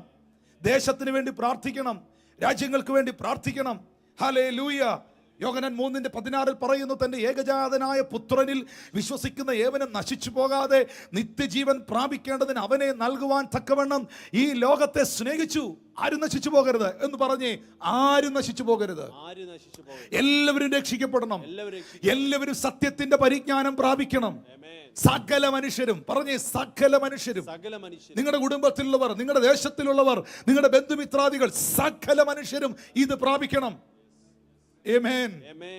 കാരണം എന്താണെന്നറിയാമോ? ഈ നമ്മൾ അധികം ശ്രദ്ധിച്ചിട്ടില്ലാത്ത ഒരു കാര്യമുണ്ട്. കർത്താവിന്റെ ക്രൂശീകരണത്തിന്റെ സമയത്ത് കയ്യഫാവ് എന്ന് പറയുന്ന പുരോഹിതൻ, നമുക്കറിയാം, യേശുവിനെ ക്രൂശിക്കാൻ നേരം അനാസും കയ്യഫാവും ടൈപ്പായി, ഇവരൊന്നിച്ചായി. ഈ കയ്യഫാവ് എന്ന് പറയുന്ന പുരോഹിതൻ ആ സമയത്ത് നമുക്കറിയാം കർത്താവിന് വലിയ അനുകൂലമല്ല, അവര് യേശുവിന് അവർ അനുകൂലമല്ല. എന്നാ പോലും അങ്ങനെ അദ്ദേഹം ഒരു പുരോഹിതനാ, ആ ഒരു പദവിയിൽ നിൽക്കുന്ന മനുഷ്യനാ. പുള്ളി അങ്ങ് ആത്മാവിൽ പ്രവചിച്ചു ആ സമയത്ത്. നിങ്ങൾ വായിച്ചിട്ടുണ്ടോ അത്? യേശുവിനെ ക്രൂശിക്കാൻ, കർത്താവിനെ ക്രൂശിക്കേണ്ടതിന് വഴി ഒരുക്കിയവരുടെ കൂട്ടത്തിൽ ആ വഴിത്താരയിലായിരുന്ന ഒരു മനുഷ്യൻ പറഞ്ഞൊരു പദമുണ്ട് ബൈബിളിൽ. അത് യോഹന്നാന്റെ സുവിശേഷം 11-ാം അധ്യായത്തിന്റെ 49 മുതലുള്ള വാക്യത്തിലാണ്. എന്താ ആ കയ്യഫാവ് പറഞ്ഞ പുരോഹിതൻ? അവരിൽ ഒരുത്തൻ, ആ സംവത്സരത്തെ മഹാപുരോഹിതനായ കയ്യഫാവ് തന്നെ അവരോട്, നിങ്ങൾ ഒന്നും അറിയുന്നില്ല, ജനം മുഴുവനും നശിച്ചു പോകാതെ വണ്ണം ഒരു മനുഷ്യൻ ജാതിക്ക് വേണ്ടി മരിക്കുന്നത് നന്ന് എന്ന് ഓർക്കുന്നതുമില്ല എന്ന് പറഞ്ഞു. അവൻ ഇത് സ്വയമായി പറഞ്ഞതല്ല, താൻ ആ സംവത്സരത്തെ മഹാപുരോഹിതനാകിയാൽ ജനത്തിനു വേണ്ടി യേശു മരിപ്പാനിരിക്കുന്നു എന്ന് പ്രവചിച്ചതത്രേ. ഇതാ കയ്യഫാവ് എന്ന പുരോഹിതൻ പ്രവചിക്കുന്നു. പുള്ളി ഇത് സ്വയമായിട്ട് പറഞ്ഞതല്ല, പറയണമെന്ന് ചിന്തിച്ചതുമല്ല. പക്ഷെ ആത്മാവ് തന്നെ കൊണ്ട് പറയിക്കുക. നമ്മൾ എന്ത് ചെയ്യും? കയ്യഫാവിനും ആത്മാവോ? അതെ, ആ സംവത്സരത്തിലെ ആ സമയത്തെ പുരോഹിതനായിരുന്നു അദ്ദേഹം. 50-ാമത്തെ വാക്യത്തിൽ ആ മനുഷ്യൻ പറയുകയാണ്, ജനം മുഴുവൻ നശിച്ചു പോകാതെ വണ്ണം ഒരു മനുഷ്യൻ ജാതികൾക്ക് വേണ്ടി മരിക്കുന്നത് നല്ലത് എന്ന് ഓർക്കുന്നില്ല. അതെ, ഒരു മനുഷ്യൻ മരിക്കണം, ജാതികൾക്ക് വേണ്ടി മരിക്കണം. എന്തിനു വേണ്ടി? ആരും നശിച്ചു പോകാതിരിക്കാൻ, ജനം നശിച്ചു പോകാതിരിക്കാൻ. ഇന്ന് ഈ സന്ദേശം കേട്ടോണ്ടിരിക്കുമ്പോൾ കയ്യഫാവ് എന്ന പുരോഹിതൻ അറിയാതെ പ്രവചിച്ച പ്രവചനം ആരെ കുറിച്ചാണെന്നറിയാമോ? യേശു ക്രിസ്തുവിനെ കുറിച്ചായിരുന്നു. ആരും നശിച്ചു പോകാതിരിക്കുവാൻ, ഒരു ജനവും നശിച്ചു പോകാതിരിക്കുവാൻ ഒരു മനുഷ്യൻ ക്രൂശിൽ മരിച്ചു. പാപികൾക്കായി മരിച്ചു, നിങ്ങൾക്കായി മരിച്ചു. അവൻ മരണത്തെ ജയിച്ചു ഉയർത്തെഴുന്നേറ്റ് ഇന്നും ജീവിക്കുന്നു. ഇതിൽ നിന്ന് സഹോദരങ്ങളെ, നമ്മുടെ പ്രാർത്ഥനയിൽ ഇത് ഉൾപ്പെടുത്തണം. കർത്താവേ, ഒരു ജനവും ഒരു മനുഷ്യനും നശിച്ചു പോകുവാൻ ഇടവരല്ല. കാരണം എഗസ്കേലിന്റെ പ്രവചന പുസ്തകം 3-ാം അധ്യായം 17 മുതലുള്ള വാക്യങ്ങളിൽ വളരെ വ്യക്തമായി രേഖപ്പെടുത്തിയിരിക്കുന്നു എന്താണ് അതിന്റെ കാരണം എന്നുള്ളത്. എഗസ്കേൽ 3:17 മുതലുള്ള വാക്യങ്ങൾ. മനുഷ്യപുത്ര, ഞാൻ നിന്നെ ഇസ്രായേൽ ഗൃഹത്തിന് കാവൽക്കാരനാക്കിയിരിക്കുന്നു. നീ എൻ്റെ വായിൽ നിന്ന് വചനം കേട്ട് എൻ്റെ നാമത്തിൽ അവരെ പ്രബോധിപ്പിക്കണം. ഞാൻ ദുഷ്ടനോട് നീ മരിക്കുമെന്ന് കൽപ്പിക്കുമ്പോൾ നീ അവനെ ഓർപ്പിക്കുകയോ? ദുഷ്ടനെ ജീവനോട് രക്ഷിക്കേണ്ടതിന് അവൻ തൻ്റെ ദുർമാർഗം വിടുവാൻ അവനെ ഓർപ്പിച്ചും കൊണ്ടും ഒന്നും പറയുകയോ ചെയ്യാഞ്ഞാൽ ദുഷ്ടൻ തൻ്റെ അകൃത്യത്തിൽ മരിക്കും.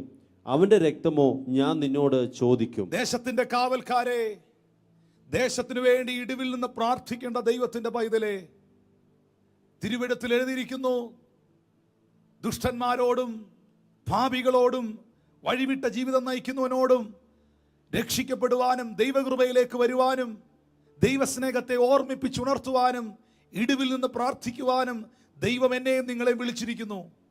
ദുഷ്ടൻ തന്റെ അകൃത്യത്തിൽ മരിച്ചാൽ, അവൻ പാപത്തിൽ മരിച്ചാൽ അവന്റെ രക്തം ആ ദേശത്തിന്റെ കാവൽക്കാരോട് ചോദിക്കുമെന്ന് എഴുതിയിരിക്കുന്നു എങ്കിൽ എത്ര സീരിയസ് ആണ് ഈ വിഷയം, ഇടിവിൽ നിന്ന് പ്രാർത്ഥിക്കുക എന്ന് പറയുന്നത്. എൻ്റെ ഒരു പ്രാർത്ഥനയാണ്, കർത്താവേ, ആരും പാപത്തിൽ മരിക്കരുത്. മരണമെന്നുള്ളത് സത്യമാണ്, അത് സംഭവിച്ചിരിക്കും. പക്ഷേ ആ വ്യക്തി പാപത്തിൽ മരിക്കരുത്, അവനൊരു പാപിയായി മരിക്കരുത്. ഹല്ലേലൂയ. ചിലയിടത്തൊക്കെ ചെല്ലുമ്പം ലോകത്തിൽ നിന്ന് വേർപെട്ടു പോയ ആ വ്യക്തിയെക്കുറിച്ച് വളരെ വേദനയോടെ, പ്രയാസത്തോടെ, സങ്കടത്തോടെ ആ കുടുംബം ഇരിക്കുമ്പം അതിൻ്റെ ഇടയ്ക്ക് അവർ പറയും, എന്നാലും എൻ്റെ അച്ചായൻ, എൻ്റെ ഭാര്യ, എൻ്റെ കുഞ്ഞ്, അവൻ രക്ഷിക്കപ്പെട്ട് ദൈവകൽപ്പന അനുസരിച്ചല്ലോ, അവൻ നിത്യതയിലുണ്ട് എന്നുള്ള ഉറപ്പ് ഞങ്ങൾക്കുണ്ട്. അതൊരു ഭയങ്കര പ്രത്യാശയാണ്, അതൊരു ഭയങ്കര പ്രത്യാശയാണ്. ആ ഒരു പ്രത്യാശയില്ലെങ്കിൽ ജീവിച്ചിരിക്കുന്നവർക്ക് വലിയ സങ്കടമാണ്, ഭയങ്കര സങ്കടമാണ്. അതുകൊണ്ടാണ് ഞങ്ങളെപ്പോലുള്ള സുവിശേഷകർ പറയുന്നത്, ഈ ജീവിച്ചിരിക്കുന്ന സമയത്ത് നിന്റെ നിത്യത നീ ഉറപ്പിക്കണമെന്നുള്ളത്, ദൈവവചനം അനുസരിക്കണമെന്നുള്ളത്. എന്നാൽ സുവിശേഷകരോട്, ദൈവദാസന്മാരോട്, കുടുംബങ്ങളോട് കർത്താവ് പറയുന്നു, ദേശത്തിന്റെ കാവൽക്കാരോട്. അങ്ങനെയാ പറഞ്ഞിരിക്കുന്നത്. എഗസ്കേൽ 3:17 കാവൽക്കാരാന്നാണ് വിളിച്ചിരിക്കുന്നത്. ഇസ്രായേൽ ഗ്രഹത്തിന്റെ കാവൽക്കാരെ, കേരളത്തിന്റെ കാവൽക്കാരെ, ഇന്ത്യയുടെ കാവൽക്കാരെ, നിങ്ങളുടെ ദേശത്തിന്റെ പേര് നിങ്ങൾക്കറിയാം, ആ ദേശത്തിന്റെ കാവൽക്കാരെ, നിങ്ങളുടെ ദേശത്തിൽ ആരും പാപത്തിൽ മരിക്കാതിരിക്കേണ്ടതിന്, രക്ഷിക്കപ്പെടേണ്ടതിന്, ദൈവകൃപയിലേക്ക് വരേണ്ടതിന് ഇടിവിൽ നിന്ന് പ്രാർത്ഥിക്കുക, ഇടിവിൽ നിന്ന് പ്രാർത്ഥിക്കുക. യേശു കർത്താവ് അതിനുവേണ്ടി പറഞ്ഞ അതിമനോഹരമായ, വളരെ ക്ലിയർ ആയിട്ടുള്ള ഒരു ഉദാഹരണം ലൂക്കോസ് സുവിശേഷം 11-ാം അധ്യായം അതിൻ്റെ 5 മുതലുള്ള വാക്യങ്ങൾ ശ്രദ്ധയോടെ കേൾക്കുക. ലൂക്കോസ് 11:5 മുതലുള്ള വാക്യങ്ങൾ. പിന്നെ അവൻ അവരോട് പറഞ്ഞത്, നിങ്ങളിൽ ആർക്കെങ്കിലും ഒരു സ്നേഹിതൻ ഉണ്ട് എന്നിരിക്കട്ടെ. അവൻ അർദ്ധരാത്രിക്ക് അവൻ്റെ അടുക്കൽ ചെന്ന്, സ്നേഹിത, എനിക്ക് 3 അപ്പം വായ്പ തരേണം. എൻ്റെ ഒരു സ്നേഹിതൻ വഴിയാത്രയിൽ എൻ്റെ അടുക്കൽ വന്നു, അവന് വിളമ്പി കൊടുപ്പാൻ എൻ്റെ പക്കൽ ഏതുമില്ല എന്ന് അവനോട് പറഞ്ഞാൽ, എന്നെ പ്രയാസപ്പെടുത്തരുതേ, കഥ കടച്ചിരിക്കുന്നു, പൈതങ്ങളും എന്നോടുകൂടെ കിടക്കുന്നു, എഴുന്നേറ്റ് തരുവാൻ എനിക്ക് കഴിയുകയില്ല എന്ന് അകത്തുനിന്ന് ഉത്തരം പറഞ്ഞാലും അവൻ സ്നേഹിതനാകൊണ്ട് എഴുന്നേറ്റ് അവന് കൊടുക്കുകയില്ലെങ്കിലും അവൻ ലജ്ജ കൂടാതെ മുട്ടിക്ക നിമിത്തം എഴുന്നേറ്റ് അവന് വേണ്ടുന്നിടത്തോളം കൊടുക്കുമെന്ന് ഞാൻ നിങ്ങളോട് പറയുന്നു.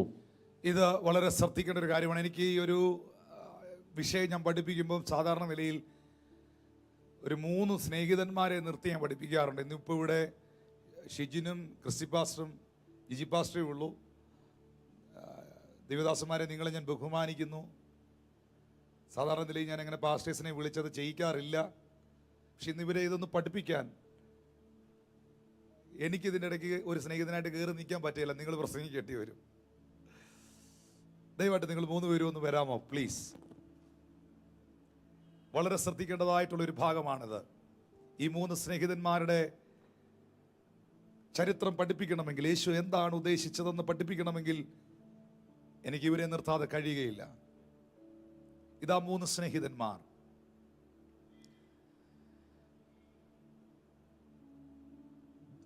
ഈ സ്നേഹിതന്റെ പേര് ജിജി മോഹൻ എന്നാണ്.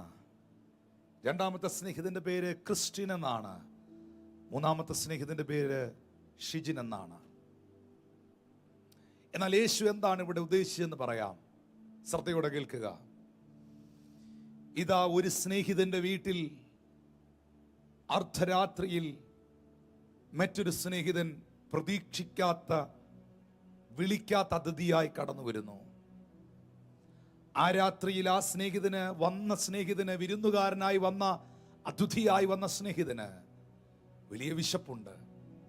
ആ വിശപ്പിനെ ഈ വീട്ടുകാരനായ സ്നേഹിതൻ മനസ്സിലാക്കുന്നു. മനസ്സിലാക്കിയിട്ട് തൻ്റെ പക്കൽ കൊടുക്കുവാൻ അപ്പമില്ലാത്തത് കൊണ്ട്, തൻ്റെ പക്കൽ കൊടുക്കുവാൻ ഭക്ഷണമില്ലാത്തത് കൊണ്ട് ആ സ്നേഹിതന് നൽകുവാൻ കഴിയുന്ന ഒരു സ്നേഹിതനെ അറിയാം. അവൻ്റെ വീട്ടിലേക്ക് കടന്നു പോകുന്നു. ഇനി ഞാൻ ഈ ഭാഗം പഠിപ്പിക്കേണ്ടതിന്, നിങ്ങൾക്ക് വ്യക്തമാക്കി തരേണ്ടതിന് ഈ 3 സ്നേഹിതന്മാരെ അതിനായിട്ട് നിങ്ങളുടെ മുമ്പിൽ നിർത്തുകയാണ്. ജിജി മോഹൻ എന്ന സ്നേഹിതന്റെ ഭവനത്തിൽ രാത്രിയിൽ പാസ്റ്റർ ക്രിസ്റ്റിൻ എന്ന സ്നേഹിതൻ വരികയാണ്. പാസ്റ്റർ ജിജി മോഹൻ എന്ന ഈ സ്നേഹിതന് പാസ്റ്റർ ക്രിസ്റ്റിൻ എന്ന സ്നേഹിതനെ പരിചയമുണ്ട്, വളരെ സ്നേഹമുണ്ട്, അടുത്ത സ്നേഹിതനാണ്. ഇവിടെ എന്താ ഈ സ്നേഹിതൻ എന്ന് യേശു കർത്താവ് പറയുന്നത്? അങ്ങനെ ഒരു പദം എന്തിനാണ് ഉപയോഗിച്ചത്? കാരണം നിങ്ങൾ മനസ്സിലാക്കുക, സ്നേഹിതന് വേണ്ടി ജീവൻ കൊടുക്കുന്നതിനേക്കാൾ വലിയൊരു സ്നേഹം മറ്റൊന്നില്ല എന്ന് യേശു പഠിപ്പിച്ചു. നല്ലൊരു ഫ്രണ്ട് എന്ന് പറയുന്നത് നമ്മുടെ ജീവിതത്തിലെ നല്ലൊരു ട്രഷറാണ്, നല്ലൊരു നിധിയാണ്, നല്ലൊരു ഫ്രണ്ട്. അബ്രഹാം ദൈവത്തിന്റെ സ്നേഹിതനായിരുന്നു. ഒരു സ്നേഹിതനോട് സംസാരിക്കുന്നത് പോലെ ദൈവം അബ്രഹാമിനോട് സംസാരിച്ചു. ലാസർ യേശുവിന്റെ സ്നേഹിതനായിരുന്നു. അങ്ങനെയാണ് ശിഷ്യന്മാർ യേശുവിനോട് പറഞ്ഞത്, നിന്റെ സ്നേഹിതനായ ലാസർ ദീനമായി കിടക്കുന്നു. ആ ലാസറിനെ യേശു ഉയർപ്പിച്ചു. എല്ലാ മനസ്സ് തുറന്ന് പറയാൻ, എല്ലാ ഉള്ളം തുറന്ന് പറയാൻ ഒരു നല്ല സ്നേഹിതൻ നിങ്ങൾക്കുണ്ട്. അത് യേശുവാണ്. നമ്മുടെ എല്ലാ ഫ്രണ്ട്സിനോടും, നമ്മുടെ എല്ലാ സുഹൃത്തുക്കളോടും നമുക്ക് മനസ്സ് തുറക്കാൻ പറ്റില്ല. അത് പ്രതിസന്ധികൾക്ക് വഴിതിരിക്കും. പക്ഷെ എല്ലാ കാര്യങ്ങളും തുറന്നു പറയാൻ നിങ്ങൾക്കൊരു നല്ല ഫ്രണ്ട് ഉണ്ട്, നല്ലൊരു സ്നേഹിതനുണ്ട്. അത് യേശു ക്രിസ്തുവാണ്. ഹല്ലേലൂയ. ഇതാ പാസ്റ്റർ ജിജി മോഹൻ എന്ന സ്നേഹിതന്റെ ഭവനത്തിൽ പാസ്റ്റർ ക്രിസ്റ്റിൻ എന്ന സ്നേഹിതൻ അർദ്ധരാത്രിയിൽ വരുന്നു. ഈ സമയത്ത് പാസ്റ്റർ ജിജി മോഹൻ എന്ന സ്നേഹിതന്, പാസ്റ്റർ ക്രിസ്റ്റിൻ എന്ന സ്നേഹിതന് കൊടുക്കുവാനുള്ള ഭക്ഷണമില്ല, ഫുഡില്ല. പക്ഷെ അദ്ദേഹത്തിന്റെ വിശപ്പ്, ആവശ്യം താൻ മനസ്സിലാക്കുന്നു. ഈ സമയത്ത് പാസ്റ്റർ ജിജി മോഹൻ എന്ന സ്നേഹിതൻ പാസ്റ്റർ ക്രിസ്റ്റിൻ എന്ന സ്നേഹിതന് വേണ്ടിയിട്ട് ചോദിക്കാനായി മറ്റൊരു സ്നേഹിതന്റെ അടുക്കിലേക്ക് പോകുന്നു. ഈ സ്നേഹിതൻ ആരാന്നറിയാമോ? ഈ സ്നേഹിതൻ നൽകുന്ന സ്നേഹിതനാണ്, ചോദിക്കുന്നത് തരുന്ന സ്നേഹിതനാണ്. അപേക്ഷിക്കുന്നവനെ ഉപേക്ഷിക്കാത്ത സ്നേഹിതനാണ്. Can you please say that name? That name is Jesus. അപേക്ഷിച്ചാൽ ഉപേക്ഷിക്കാത്ത സ്നേഹിതൻ ആരാണ്? നിങ്ങൾ ചോദിക്കുന്നതിലും നനയ്ക്കുന്നതിലും അത്യന്തപരമായി നിങ്ങൾക്കായി നൽകുന്ന സ്നേഹിതൻ ആരാണ്? ആ സ്നേഹിതൻ ദൈവമാണ്, യേശുവാണ്. അപ്പോ പാസ്റ്റർ ജിജി മോഹൻ എന്ന സ്നേഹിതൻ നൽകുവാൻ കഴിയുന്ന സ്നേഹിതന്റെ അടുക്കലേക്ക് ചോദിക്കാൻ പോകുന്നു, യാചിക്കാൻ പോകുന്നു. ഇത് കാണുന്ന മാന്യ സഹോദരങ്ങളോടുള്ള എന്റെ ചോദ്യം, ആർക്കു വേണ്ടിയാണ് ജിജി മോഹൻ എന്ന ഈ സ്നേഹിതൻ, ഈ ദൈവദാസൻ നൽകുവാൻ കഴിയുന്ന സ്നേഹിതനോട് ചോദിക്കാൻ പോകുന്നത്? ശ്രദ്ധിക്കേണ്ട ഒരു കാര്യം, ലിസൺ ടു മീ. തന്റെ ആവശ്യത്തിന് വേണ്ടിയല്ല, തന്റെ വിശപ്പടക്കാൻ വേണ്ടിയല്ല, തന്റെ പ്രശ്നം പരിഹരിക്കാൻ വേണ്ടിയല്ല. തന്റെ പ്രശ്നം പരിഹരിച്ചവനാണ് ഈ നൽകുന്ന സ്നേഹിതൻ. തന്റെ ആവശ്യം നടത്തിയവനാണ് ഈ നൽകുന്ന സ്നേഹിതൻ. അത് തനിക്കറിയാം. നിങ്ങളെ വിടിവിച്ചവനെ നിങ്ങൾക്കറിയാം. നിങ്ങളുടെ പ്രാർത്ഥനയ്ക്ക് മറുപടി തന്നവനെ നിങ്ങൾക്കറിയാം.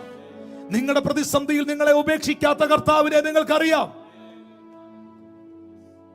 ആ നൽകുവാൻ കഴിയുന്ന സ്നേഹിതനോട് ചോദിക്കാൻ പോകുന്നു തന്റെ മറ്റൊരു സ്നേഹിതനായി. ഇവിടെ ഇദ്ദേഹം ചോദിക്കുന്നത്, പ്രാർത്ഥിക്കുന്നത് തന്റെ വിശപ്പടങ്ങാനല്ല, തനിക്ക് വേണ്ടിയിട്ടല്ല, വിശക്കുന്ന ആവശ്യക്കാരന് വേണ്ടിയിട്ട്.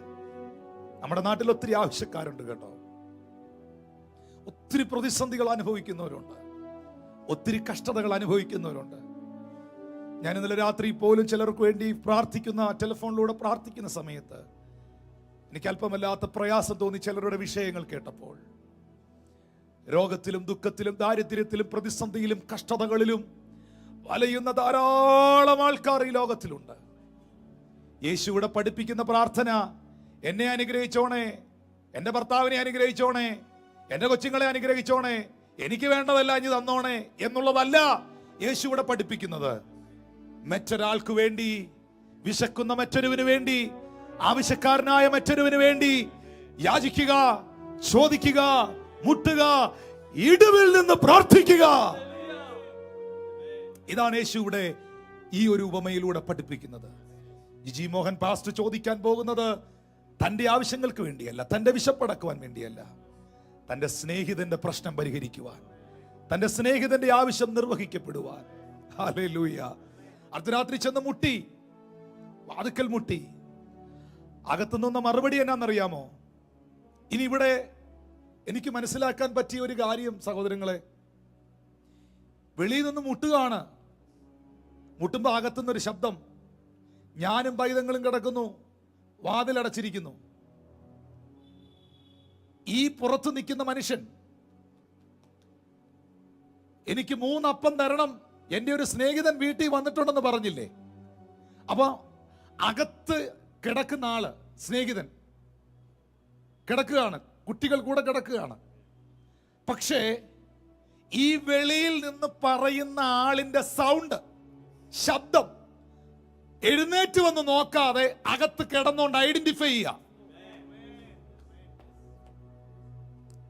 എഴുന്നേറ്റ് വന്ന് നോക്കാതെ അകത്ത് കിടന്നുകൊണ്ട് വിളിക്കുന്നവന്റെ ശബ്ദം, ചോദിക്കുന്നവന്റെ ശബ്ദം തിരിച്ചറിയുക.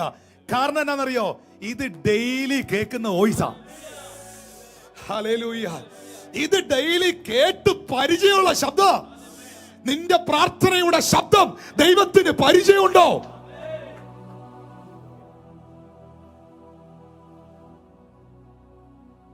രാത്രിയിൽ 12 ആകുമ്പോ, രാവിലെ 5 മണിയാകുമ്പോ, 6 മണിയാകുമ്പോ, 3 മണിയാകുമ്പോ, ഇതാ ദൈവം പരിചയമുള്ള ഒരു ശബ്ദം കേൾക്കുന്നു. ദൈവം പരിചയമുള്ള ഒരു ശബ്ദം കേൾക്കുന്നു. അതാണ് പ്രാർത്ഥന. അതാണ് പ്രാർത്ഥന. അകത്ത് കിടന്നുകൊണ്ട് മറുപടി പറഞ്ഞു, ഇപ്പം എഴുന്നേറ്റ് വരാൻ പറ്റില്ല, ഞാനും പൈതങ്ങളും കിടന്നുറങ്ങുകയാണ്, എന്നെ പ്രയാസപ്പെടുത്തരുത്. എന്താണ് അതിന്റെ അർത്ഥം? അതിന്റെ അർത്ഥം എന്ന് പറയുന്നത്, നീ ചോദിച്ച അപ്പം ഇല്ലെന്നുള്ളതല്ല. ചോദിച്ച എന്നാ? അപ്പമാണ്. ചോദിച്ചത് ആഹാരമാണ്. മറുപടി ആഹാരമില്ലെന്നാണോ? നീ ചോദിച്ച സാധനം എനിക്ക് തരാൻ മേല എന്നാണോ ഉത്തരം? അല്ല, അല്ല. ഞാനും പൈതങ്ങളും കിടക്കുന്നു. യേശു ആ പറഞ്ഞതിനകത്ത് ഒരു ആഴമുണ്ട്. ഉറങ്ങുകയാണ്, കിടക്കുകയാണ്. എത്ര മണിക്കൂർ ഉറങ്ങും? 48 മണിക്കൂർ ഉറങ്ങുമോ? 2 മാസം ഉറങ്ങുമോ? 4 മാസം ഉറങ്ങുമോ? ശരിക്കും ഉറങ്ങുക എന്ന് പറയുന്നത് ഒരു ഷോർട്ട് ടൈമാണ്. ഒരു ഷോർട്ട് ടൈം പ്രോസസ്സാണ്. 7 മണിക്കൂർ, 6 മണിക്കൂർ, മാക്സിമം 8 hours ഉറങ്ങുമായിരിക്കും. എന്ന് പറഞ്ഞാൽ പ്രാർത്ഥനയുടെ മറുപടികൾ നിങ്ങൾക്ക് ഡിലേ ആകുന്നെങ്കിൽ, നിങ്ങൾ ചോദിച്ച ചോദ്യത്തിന്റെ വിടുതലുകൾ വൈകുന്നെങ്കിൽ, അത് ഒരുപാട് നാളുകൾ പോകുമെന്നല്ല അതിന്റെ അർത്ഥം. എഴുന്നേറ്റ് വരും, ഉറക്കത്തിൽ നിന്ന് എഴുന്നേക്കും. ഈ ഉറക്കത്തിൽ നിന്ന് എഴുന്നേക്കും. ഇത് നിലനിൽക്കുന്ന ഒന്നല്ല. എഴുന്നേറ്റ് വരും, നിങ്ങൾക്ക് മറുപടി ഉണ്ട്. ഇതൊരു ഷോർട്ട് ടൈമാണ്, ഇതൊരു ചെറിയ നിമിഷമാണ്. ഇതിനപ്പുറത്തൊരു മിറക്കിൾ നടന്നിരിക്കും. ഇത് നിങ്ങളോടുള്ള ദൈവിക സന്ദേശമാണ്. അതുകൊണ്ട് ഈ എന്നെ പ്രയാസപ്പെടുത്തല്, കഥ കടച്ചിരിക്കുന്നു എന്നൊക്കെ അകത്തുനിന്ന് ശബ്ദം കേൾക്കുമ്പോഴേ ഡെസ്പായി പോവല്ലേ. ഇതാരോടോ കർത്താവ് അറിയിക്കുകയാണ്. പ്രാർത്ഥനയുടെ മറുപടി വരാൻ വൈകുമ്പോഴേ മടുത്തു പോവല്ലേ. മനസ്സ് മടുത്ത് ഡെസ്പായി, ചോദിച്ചിട്ടൊന്നും കാര്യമില്ലെന്ന് പറഞ്ഞങ്ങ് തിരിച്ചു പോയല്ലേ. ലജ്ജ കൂടാതെ മുട്ടിക്ക നിമിത്തം അവൻ എഴുന്നേറ്റ് വന്ന് 3 അപ്പമാ പുള്ളി ചോദിച്ചേ. പക്ഷെ എഴുതിയിരിക്കുന്ന വേണ്ടുന്നിടത്തോളം കൊടുത്തു എന്നാണ്, ധാരാളം കൊടുത്തു എന്നാണ്. പ്രാർത്ഥനയിൽ മടുത്തു പോകാതെ ഇടിവിൽ നിന്ന് പ്രാർത്ഥിക്കാമോ? ദേശത്തിന് വേണ്ടി പ്രാർത്ഥിക്കാമോ? കുടുംബത്തിന് വേണ്ടി പ്രാർത്ഥിക്കാമോ? ധാരാളം തരുവാൻ, നിന്നെ അനുഗ്രഹിപ്പാൻ എന്റെ കർത്താവിന് കഴിയും. Thank you. നിങ്ങൾക്ക് തരുവാൻ കർത്താവിന് കഴിയും. Thank you pastors, thank you very much. Hallelujah. എന്നെ കേൾക്കുന്ന ദൈവത്തിന്റെ പൈതലേ, ആ സ്നേഹിതൻ ആർക്ക് വേണ്ടിയാണ് ചോദിച്ചത്? തന്റെ വിശപ്പ് മാറ്റാനാണോ? അല്ല, തന്റെ സ്നേഹിതന്റെ വിശപ്പ് മാറ്റുവാൻ. നിങ്ങളുടെയൊക്കെ അയൽപക്കത്തും നിങ്ങളുടെയൊക്കെ ദേശത്തും ഒരുപാട് പേര് പ്രതിസന്ധികൾ അനുഭവിക്കുന്നുണ്ട്. അവർക്ക് വേണ്ടി പ്രാർത്ഥിക്കുക. നിങ്ങളുടെ ദൈവദാസന്മാർക്ക് വേണ്ടി പ്രാർത്ഥിക്കുക. ഇടിവിൽ നിന്ന് പ്രാർത്ഥിക്കുക. ലജ്ജ കൂടാതെ മുട്ടുമോ? പ്രാർത്ഥനയിൽ മടുത്തു പോലെ കേട്ടോ. എൻ്റെ കുഞ്ഞിന് വേണ്ടി ഞാൻ പ്രാർത്ഥിക്കുന്നു, ഇതുവരെ ഒരു വിടുതലായിട്ടില്ല. ഞാൻ ആ വിഷയത്തിന് വേണ്ടി പ്രാർത്ഥിക്കുന്നു, ഇതുവരെ അതിലൊരു അത്ഭുതം സംഭവിച്ചിട്ടില്ല എന്ന് ചിന്തിക്കുന്നവരോട്, പ്രാർത്ഥനയുടെ മറുപടിയുടെ തടസ്സം അധികം നാളുകൾ നിൽക്കുന്നതല്ല, അതൊരു ഷോർട്ട് ടൈമാണ്. നിന്റെ അപ്പത്തെ വെള്ളത്തിന്റെ മീതെ എറിയുക, ഏറെ നാൾ കഴിഞ്ഞാലും അത് മടങ്ങി വരും. കർത്താവ് അങ്ങനല്ലേ പറയുന്നേ? എന്താ എഴുതിയിരിക്കുന്നത്? ദർശനത്തിന് ഞാനൊരു അവധി വച്ചിരിക്കുന്നു, അതതിന്റെ സമാപ്തിയിലേക്ക് വരുവാൻ ബന്ധപ്പെടുന്നു. ദർശനത്തിന് ഞാനൊരു അവധി വെച്ചിരിക്കുന്നു. ഇപ്പൊ നിങ്ങളൊരു മുനിസിപ്പാലിറ്റി ചെല്ലുമ്പം, അല്ലെ ഒരു പഞ്ചായത്ത് ഓഫീസിൽ ചെല്ലുമ്പം, ആ സെക്രട്ടറി അവധിയിലാണെന്ന് പറഞ്ഞാൽ എന്നെ അർത്ഥം പുള്ളി ഇനി വരികയില്ലെന്നാണോ? സാറിന്നില്ല കേട്ടോ, സാറിന്ന് അവധിയില്ല എന്ന് പറഞ്ഞതിന്റെ അർത്ഥം എന്നാ? സാറങ്ങ് പോയി ഇനി നിങ്ങളുടെ പേപ്പർ സൈൻ ചെയ്യലെന്നാണോ? അല്ല, ലീവ് എടുത്തിരിക്കുക എന്ന് പറഞ്ഞാൽ അതൊരു ഷോർട്ട് ടൈമാണ്. അവധിയിലാണെന്ന് പറയുന്നത് ആള് പോയി ഇനി അത് കിട്ടുകയില്ലെന്നല്ല, പുള്ളി വരും. ദർശനത്തിന് ഞാനൊരു അവധി വെച്ചിരിക്കുന്നു, അതതിന്റെ സമാപ്തിയിലേക്ക് വരാൻ ബന്ധപ്പെടുന്നു. ഈ ഒരു ഷോർട്ട് ടൈമിൽ ഒരു പക്ഷേ അതിനൊരു മറുപടി വന്നില്ലെങ്കിലും ആ ചെയറിൽ ആള് വരാതിരിക്കില്ല, ആ പേപ്പറിൽ സിഗ്നേച്ചർ വീഴാതിരിക്കില്ല, നിന്റെ വിഷയത്തിൽ മറുപടി ഉണ്ടാകാതിരിക്കില്ല. ഈ ഒരു മെസ്സേജ് പറഞ്ഞുകൊണ്ടിരിക്കുമ്പം നമ്മൾ പ്രാർത്ഥിച്ചില്ല, പിന്നെ എപ്പോഴാണ് പ്രാർത്ഥിക്കുന്നത്? നമുക്കൊന്ന് പ്രാർത്ഥിക്കാം. ചില കാര്യങ്ങളോട് നിങ്ങളോട് എനിക്ക് അറിയിപ്പാനുണ്ട്. നമ്മുടെ ദേശത്തിന് വേണ്ടി ഒന്ന് പ്രാർത്ഥിക്കാം. ഒന്ന് ഇവിടെ ഇടിവിൽ നിന്ന് പ്രാർത്ഥിക്കാം. കർത്താവിന്റെ ദാസനെ, ഭാരതത്തിന് വേണ്ടി ഒന്ന് പ്രാർത്ഥിക്കാം. നിങ്ങളുടെ കാര്യം ദയവായിട്ടൊന്ന് ഉയർത്തിപ്പിടിച്ചേ. നിങ്ങളുടെ കാര്യം ഒന്ന് ഉയർത്തിപ്പിടിച്ചേ. ഫോണിലൂടെ ആയിരിക്കാം നിങ്ങൾ കാണുന്നത്, ടിവിയിലൂടെ ആയിരിക്കാം നിങ്ങൾ കാണുന്നത്, ഏതെങ്കിലും മാധ്യമങ്ങളിലൂടെ ആയിരിക്കാം നിങ്ങളിത് കാണുന്നത്. നമ്മുടെ ഭാരതത്തിന് വേണ്ടി ഒന്ന് പ്രാർത്ഥിച്ചേ. നമ്മുടെ ദേശങ്ങൾക്ക് വേണ്ടി ഒന്ന് പ്രാർത്ഥിച്ചേ. ഹല്ലേലൂയ. നമ്മുടെ ഭരണകർത്താക്കന്മാർക്ക് വേണ്ടി ഒന്ന് പ്രാർത്ഥിച്ചേ. ആരോഗ്യ പ്രവർത്തകർക്ക് വേണ്ടി ഒന്ന് പ്രാർത്ഥിച്ചേ. ചെറിയവർക്കും വലിയവർക്കും വേണ്ടി പ്രാർത്ഥിച്ചേ. ദേശത്തിന് വേണ്ടി ഒന്ന് ഇടിവിൽ നിന്ന് പ്രാർത്ഥിച്ചേ. Oh, thank you Lord Jesus, thank you Lord Jesus.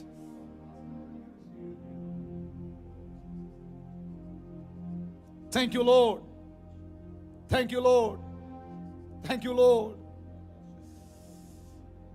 എല്ലാ സംസ്ഥാനങ്ങൾക്ക് വേണ്ടി പ്രാർത്ഥിക്കുന്ന കർത്താവേ, എല്ലാ ജില്ലകൾക്ക് വേണ്ടി പ്രാർത്ഥിക്കുന്നു കർത്താവേ. ഞങ്ങളുടെ ദേശത്തിന് വേണ്ടി പ്രാർത്ഥിക്കുന്നു കർത്താവേ. ഈ ദേശങ്ങളിൽ പ്രവർത്തിക്കുന്ന എല്ലാ മിഷണറിമാർക്ക് വേണ്ടി പ്രാർത്ഥിക്കുന്നു കർത്താവേ. ഇപ്പോൾ ഈ ലൈവ് സർവീസ് കണ്ടുകൊണ്ടിരിക്കുമ്പോൾ ഫോണിന്റെ മുൻപിലും ടിവിയുടെ മുൻപിലും ഒക്കെ കരങ്ങൾ ഉയർത്തി ദേശത്തിന് വേണ്ടി പ്രാർത്ഥിക്കുന്നവർ, ദേശത്തിന് ഉണർവിനായി പ്രാർത്ഥിക്കുന്നവർ, ഞങ്ങൾ ഒരുമനപ്പെട്ട് ഒന്നിച്ച് പ്രാർത്ഥിക്കുമ്പോൾ ഞങ്ങളുടെ ദേശത്തെ സൗഖ്യമാക്കണമേ, ഞങ്ങളുടെ ദേശത്തിൽ സമാധാനത്തെ അയക്കണമേ. ദേശത്തെ നയിക്കുന്ന, രാജ്യത്തെ ഭരിക്കുന്ന ഭരണകർത്താക്കന്മാർക്കായി പ്രാർത്ഥിക്കുന്നു. എല്ലാ ദൈവസഭകൾക്കായി പ്രാർത്ഥിക്കുന്നു. എല്ലാ ദൈവത്തിന്റെ ദാസന്മാർക്കായി പ്രാർത്ഥിക്കുന്നു. എല്ലാ മനുഷ്യർക്കായി പ്രാർത്ഥിക്കുന്നു. ആരും നശിച്ചു പോകല്ലേ, ആരും പാപത്തിൽ മരിക്കല്ലേ. നിന്റെ പ്രവൃത്തി ദേശത്തിന്റെ മേൽ വെളിപ്പെടുത്തണമെന്ന് ഞങ്ങൾ അവിടുത്തോട് പ്രാർത്ഥിക്കുകയാണ്. ദേശത്തിന്റെ കാവൽക്കാരായി ഞങ്ങൾ ഒന്നിച്ച് കൈകളെ ഉയർത്തി ഞങ്ങളുടെ രാജ്യത്തിനും ദേശത്തിനും വേണ്ടി പ്രാർത്ഥിക്കുമ്പോൾ നിന്റെ പ്രവൃത്തി ഇതിന്റെ മേൽ ഉണ്ടാകട്ടെ കർത്താവേ, യേശുവിൻ നാമത്തിൽ തന്നെ. ആമേൻ. Thank you so much. കർത്താവ് നിങ്ങളെ സഹായിക്കട്ടെ. പ്രിയപ്പെട്ടവരെ, നമ്മുടെ പ്രാർത്ഥനയ്ക്ക് ദൈവം മറുപടികൾ നൽകും. 1, പ്രാർത്ഥന സ്ഥിതികളെ മാറ്റും. 2, പ്രാർത്ഥന രൂപാന്തരപ്പെടുത്തും. 3, ഇടിവിൽ നിന്നുള്ള പ്രാർത്ഥനയ്ക്ക് വലിയ ശക്തിയുണ്ട്. സ്നേഹിതന്റെ ശബ്ദത്തെ തിരിച്ചറിയുന്ന ദൈവം, ആവശ്യബോധത്തിൽ പ്രാർത്ഥിക്കുന്നവന്റെ പ്രാർത്ഥനയ്ക്ക് മറുപടി നൽകുന്ന ദൈവം, ലഭിക്കുമെന്ന ഉറപ്പോടുകൂടെ മുട്ടുന്നവന് വേണ്ടി പ്രവർത്തിക്കുന്ന ദൈവം, മറ്റൊരാൾക്ക് വേണ്ടി ഇടിവിൽ നിന്ന് പ്രാർത്ഥിക്കുന്നവന്റെ വിഷയത്തിന് ചോദിച്ചതിലും നനച്ചതിലും അത്യന്തപരമായി കൊടുക്കുന്ന ദൈവം, നിങ്ങൾ ആർക്കൊക്കെ വേണ്ടി പ്രാർത്ഥിക്കുന്നുവോ, ഏതൊക്കെ വിഷയങ്ങൾക്ക് വേണ്ടി ഇടിവിൽ നിൽക്കുന്നുവോ, അതിനകത്തെല്ലാം ദൈവത്തിന്റെ പ്രവൃത്തി ഉണ്ടാകട്ടെ എന്ന് ഞാൻ പ്രാർത്ഥിക്കുന്നു. എല്ലാ മിഷണറിമാർക്ക് വേണ്ടി ഞാൻ പ്രാർത്ഥിക്കുകയാണ്. എല്ലാ ശുശ്രൂഷകർക്ക് വേണ്ടിയും പ്രാർത്ഥിക്കുകയാണ്. ജാതി മത സഭ ഭേദമന്യേ സകല മനുഷ്യർക്ക് വേണ്ടി പ്രാർത്ഥിക്കുന്നു. സുവിശേഷം അറിയിക്കുന്ന എല്ലാവർക്കും വേണ്ടി, പാസ്റ്റേഴ്സിന് വേണ്ടി മാത്രമല്ല, ഉപദേശിമാർക്ക് വേണ്ടി പ്രാർത്ഥിക്കുന്നു, കർത്തൃവേലക്കാർക്ക് വേണ്ടി പ്രാർത്ഥിക്കുന്നു. ഹല്ലേലൂയ. സഭകളെ നയിക്കുന്നവർക്ക് വേണ്ടി പ്രാർത്ഥിക്കുന്നു. യേശുവിന്റെ നാമത്തിൽ പ്രാർത്ഥിക്കുന്നു. യേശുവിന്റെ നാമത്തിൽ വേണ്ടി പ്രാർത്ഥിക്കുന്നു. പട്ടക്കാർക്ക് വേണ്ടി പ്രാർത്ഥിക്കുന്നു. കുടുംബങ്ങൾക്ക് വേണ്ടി പ്രാർത്ഥിക്കുന്നു. ആരും ലജ്ജിച്ചു പോകല്ലേ.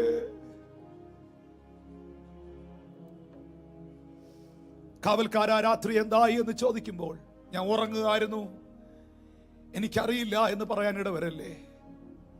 പ്രാർത്ഥനയുടെ ആത്മാവ് കൊണ്ട് ഓരോ വ്യക്തികളെയും കർത്താവ് നിറയ്ക്കട്ടെ. എന്തിനാ ദൈവദാസന്മാർക്ക് വേണ്ടി പ്രാർത്ഥിക്കണമെന്ന് പറഞ്ഞത്? പ്രാർത്ഥിക്കുന്നുണ്ടോ നിങ്ങൾ? നമുക്ക് മുൻപേ നടന്നവരെയും നമ്മളെ നടത്തിയവരെയും നാം ഓർക്കേണ്ടത് ആവശ്യമാണ്. എന്തിനാണ് അവർക്ക് വേണ്ടി പ്രാർത്ഥിക്കേണ്ടത്?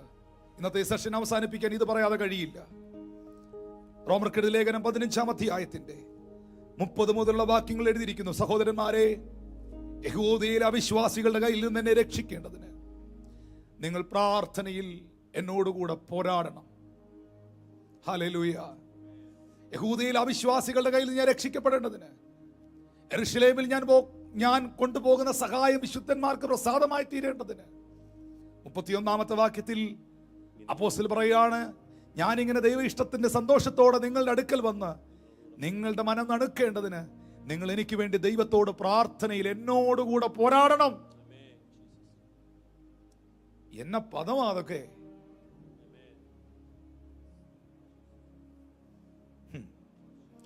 നമുക്കാകെ അറിയാവുന്നത് ബന്ധനം, കൂടുപാത്ര, ആവിചാരം, പോരാട്ടം ഒക്കെയാണ്. അതൊക്കെ മാറ്റിവേ. അതിനെ വിട്ടുകളാതൊക്കെ നിങ്ങളുടെ മൈൻഡിൽ നിന്ന്. നിനക്ക് വിരോധമായി ഉണ്ടാക്കുന്ന യാതൊരു ആയുധം നിനക്ക് വലിക്കുകയില്ല. ആവിചാരം യാക്കോബിനും ലക്ഷണവിദ്യ ഇസ്രായേലിനും പറ്റുകയില്ല. ഞാൻ പറഞ്ഞു ആരാ യാക്കോബെന്ന്. പ്രാർത്ഥനയിൽ മല്ല് പിടിക്കുന്നവന് പറ്റുകയില്ല. അതൊക്കെ മാറ്റിവേ.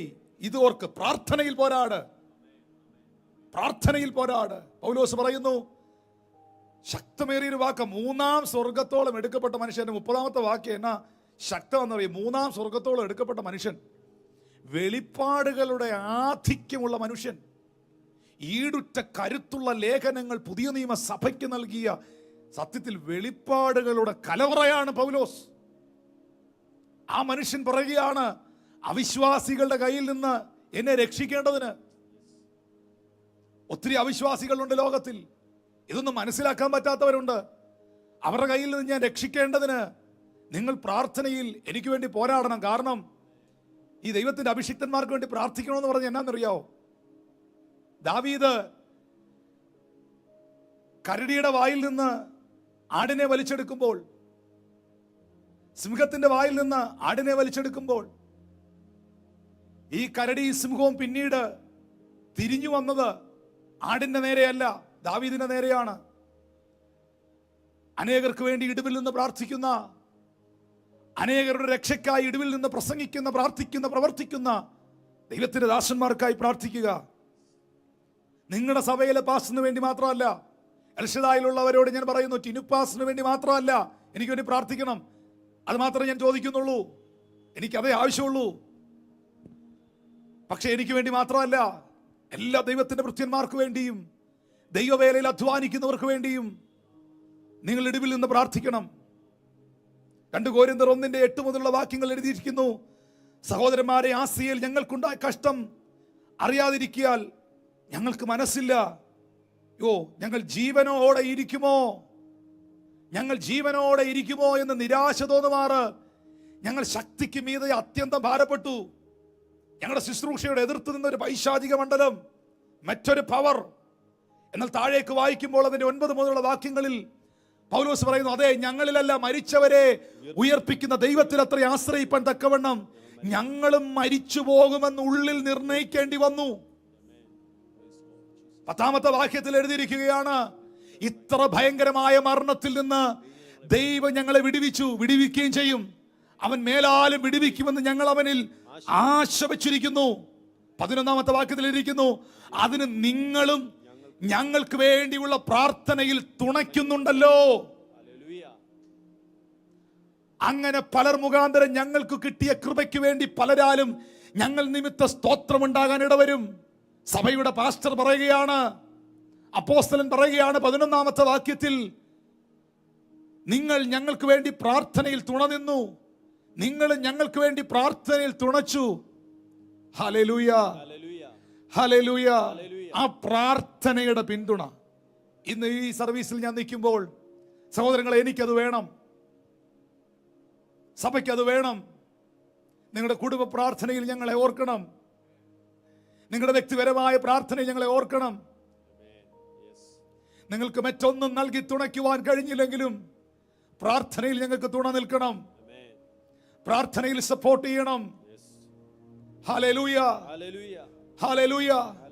അവിശ്വാസികളും അസൂയക്കാരും അശുദ്ധാത്മ മണ്ഡലങ്ങളും അതിശക്തമായി പോരാടുവാൻ ശ്രമിക്കുമ്പോൾ അതിനു മീതെ നിങ്ങളുടെ പ്രാർത്ഥന കോട്ടയായി നിൽക്കണം. പ്രാർത്ഥനയുടെ ശക്തി വെളിപ്പെടണം.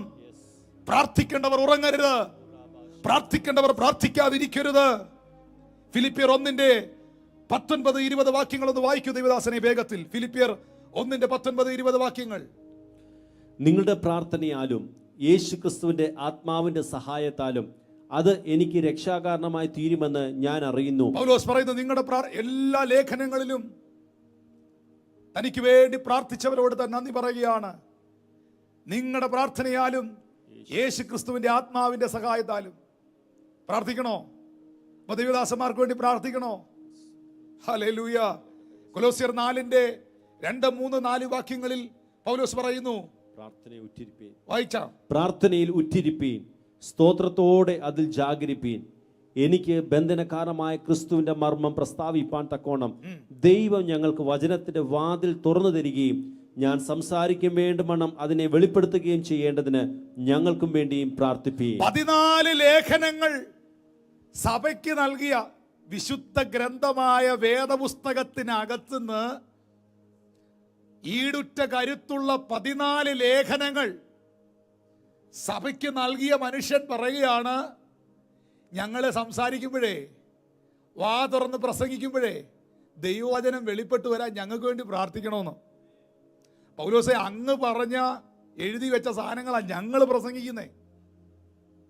അങ്ങ് പറയുകയാണ്, ഞാൻ പ്രസംഗിക്കുമ്പോൾ, ഞാൻ വചനം പറയുമ്പോൾ നിങ്ങൾ എനിക്ക് വേണ്ടി പ്രാർത്ഥിച്ചാലേ അതങ്ങോട്ട് ശോഭിക്കുള്ളൂ. ഞങ്ങൾ എന്ത് പറയണം? പ്രിയപ്പെട്ടവരെ, ഒരു ദൈവത്തിന്റെ ദാസൻ വചനം പ്രസംഗിച്ചുകൊണ്ടിരിക്കുമ്പോൾ, ആ വചന ശുശ്രൂഷ നടന്നുകൊണ്ടിരിക്കുമ്പോൾ അത് കേട്ടോണ്ടിരിക്കുന്നവർ ഇങ്ങനെ പ്രാർത്ഥിക്കണം, കർത്താവേ തന്റെ ദാസന് വചനത്തിന്റെ വാതിലുകൾ തുറന്നു കൊടുക്കണമേ, വചനത്തിന്റെ വെളിപ്പാടുകൾ കൊണ്ട് തന്നെ നിറയ്ക്കണമേ, ആ വചനം ഇന്ന് എന്നോട് സംസാരിക്കണമേ എന്ന് നിങ്ങൾ പ്രാർത്ഥിക്കുന്നവരായിരിക്കണം. ഈ സന്ദേശം കേട്ട് നിങ്ങൾ വെറുതെ കളയരുത് പ്രിയപ്പെട്ടവരെ. കാരണം 2 തെസ്സലോനിക്കർക്ക് എഴുതിയ ലേഖനം വേഗത്തിലാന്ന് വായിച്ചോ. 3-ാം അധ്യായം 1, 2, 3 വാക്യങ്ങൾ, 1 മുതൽ 3 വരെ. അതിന്റെ 2-ാമത്തെ വാക്യം ഭയങ്കര ഇമ്പോർട്ടന്റ്, വായിച്ചോ. ഒടുവിൽ സഹോദരന്മാരെ, കർത്താവിന്റെ വചനം നിങ്ങളുടെ അടുക്കൽ എത്തിയതുപോലെ വേഗം വ്യാപിച്ച് മഹത്വപ്പെടുവാനും വല്ലാത്തവരും ദുഷ്ടന്മാരുമായ മനുഷ്യരുടെ കയ്യിൽ നിന്ന് ഞങ്ങളെ വിടുവിക്കപ്പെടുവാനും ഞങ്ങൾക്ക് വേണ്ടി പ്രാർത്ഥിപ്പീൻ. വല്ലാത്തവരും ദുഷ്ടന്മാരുമായ മനുഷ്യരുടെ കയ്യിൽ നിന്ന് ഞങ്ങളെ വിടുവിപ്പാൻ ഞങ്ങൾക്ക് വേണ്ടി പ്രാർത്ഥിപ്പീൻ. പൗലോസ് ഹാൻഡ് കർച്ചീഫ് എടുത്തിട്ട, റൂമാൽ എടുത്തിട്ടാൽ സൗഖ്യം നടക്കും. അണലി കൈ ചുറ്റി കുടഞ്ഞ് തീ കളഞ്ഞു. പുബ്ലിയോസിന്റെ അതിസാരം തൊട്ട് സൗഖ്യമാക്കി. മരിച്ചുപോയ യൂത്തിക്കോസിനെ ഉയർപ്പിച്ചു. ഈ മനുഷ്യൻ, ഈ പാസ്റ്റർ, അദ്ദേഹം പാസ്റ്റർ കേട്ടോ, സഭയോട് പറയുകയാണേ, വല്ലാത്തവരും ദുഷ്ടന്മാരുമായ മനുഷ്യരുടെ കയ്യിൽ നിന്ന് ഞങ്ങൾ വിടുവിക്കപ്പെടാൻ ഞങ്ങൾക്ക് വേണ്ടി പ്രാർത്ഥിക്കണമെന്ന്. വിശ്വാസം എല്ലാവർക്കും ഇല്ലല്ലോ എന്ന്. മരിച്ച ആളെ ഉയർപ്പിച്ച മനുഷ്യൻ പറയുക, 3-ാം സ്വർഗത്തോളം എടുക്കപ്പെട്ട മനുഷ്യൻ പറയുക, ഞങ്ങൾക്ക് വേണ്ടി പ്രാർത്ഥിക്കണമെന്ന്. നിസ്സാരമായി കാണരുത്. നമ്മുടെ ചിന്തയിൽ ഞാനൊരു കാര്യം ഈ സന്ദേശത്തിൽ പറയട്ടെ. ഈ പൗലോസ് അപ്പോസ്തലൻ, അദ്ദേഹം ഒരു പാസ്റ്ററാണ്, അപ്പോസ്തലനാണ്. അഗ്രിപ്പ രാജാവിന്റെ മുൻപിൽ തന്നെ വിസ്തരിച്ചു, തന്നെ വിധിച്ചു, തന്നെ റോമിലേക്ക് കപ്പൽ കയറ്റി അയച്ചു. എന്നിട്ട് താൻ ആ കപ്പലിൽ പോകുമ്പം ഒന്നാമത് പുള്ളിയെ ജയിലിൽ ഇടാൻ തീരുമാനിച്ചു. ജയിലിൽ ഇടാൻ പോവാ. രണ്ടാമതായിട്ട് പുള്ളി ആ കപ്പലിൽ കയറുമ്പോൾ ആ കപ്പൽ അപകടത്തിൽപ്പെട്ടു. അത് കഴിഞ്ഞ് പുള്ളി മാൾട്ടാ ദ്വീപിലെത്തി. അവിടെ പുള്ളിയുടെ കയ്യിൽ അണലി ചുറ്റി, അതിനെ തീയിൽ കുടഞ്ഞു കളഞ്ഞു. ഇങ്ങനെ ഒന്നിനു പിറകെ ഒന്നായി പ്രശ്നങ്ങൾ അനുഭവിക്കുന്ന ഒരു പൗലോസിനെ നമുക്ക് കാണാം. നമ്മളാണ് എന്നാ പറഞ്ഞേനെ, പാസ്റ്ററിനെ കോടതി വിധിച്ചു, 2 പുള്ളിയെ ജയിലിൽ ഇടാൻ തീരുമാനിച്ചു. ആ ജയിലിലോട്ട് കൊണ്ടുപോകുന്ന വണ്ടി പോകുന്ന വഴിക്ക് അപകടത്തിൽപ്പെട്ടു. അത് കഴിഞ്ഞ് വണ്ടിയിൽ നിന്ന് രക്ഷപ്പെട്ട് പുള്ളി ഇരുന്നപ്പോൾ കയ്യെ കയറി പാമ്പ് ചുറ്റി. ഓ, പുള്ളി ദൈവം കൈവിട്ടെന്നാ തോന്നുന്നേ. അല്ല, ദൈവം കൈവിട്ടതല്ല. പൗലോസേ, നീ അനുഭവിച്ച ഓരോ കഷ്ടതകളും ഉണർവിന് കാരണമായി തീർന്നു, വിടുതലിന് കാരണമായി തീർന്നു. അതുകൊണ്ട് സഹോദരങ്ങളെ, ഇടിവിൽ നിന്ന് പ്രാർത്ഥിക്കുക, ദൈവത്തിന്റെ ദാസന്മാർക്കായി പ്രാർത്ഥിക്കുക, സഭയ്ക്കായി പ്രാർത്ഥിക്കുക, ദേശത്തിനായി പ്രാർത്ഥിക്കുക. പ്രാർത്ഥനയ്ക്ക് നിങ്ങളുടെ സ്ഥിതികളെ മാറ്റാൻ കഴിയും. പ്രാർത്ഥനയ്ക്ക് നിങ്ങളെ രൂപാന്തരപ്പെടുത്തുവാൻ കഴിയും. നമുക്കൊരു നിമിഷം പ്രാർത്ഥിക്കാം. നിങ്ങളായിരിക്കുന്ന സ്ഥാനത്ത് ദൈവകരങ്ങളിലേക്ക് നിങ്ങളെ ഒന്ന് ഏൽപ്പിച്ചു കൊടുത്തേ. യേശുവേ, നിന്റെ ജനത്തെ നിന്റെ കരങ്ങളിലേക്ക് നൽകി തരുകയാണ്. നിന്റെ സാന്നിധ്യത്തിൽ അവരെ നിലനിർത്തണമേ. കർത്താവിന്റെ ദാസന്മാർ ഒന്ന് സ്റ്റേജിലേക്ക് വരുമോ? ഒരു വാക്കൊന്ന് പ്രാർത്ഥിക്കാമോ? ഇന്ന് ഈ സർവീസിൽ ഞങ്ങളെ വാച്ച് ചെയ്യുന്ന, ഞങ്ങളെ കാണുന്ന എല്ലാ കുടുംബങ്ങൾക്കായും പ്രാർത്ഥിക്കുന്നു.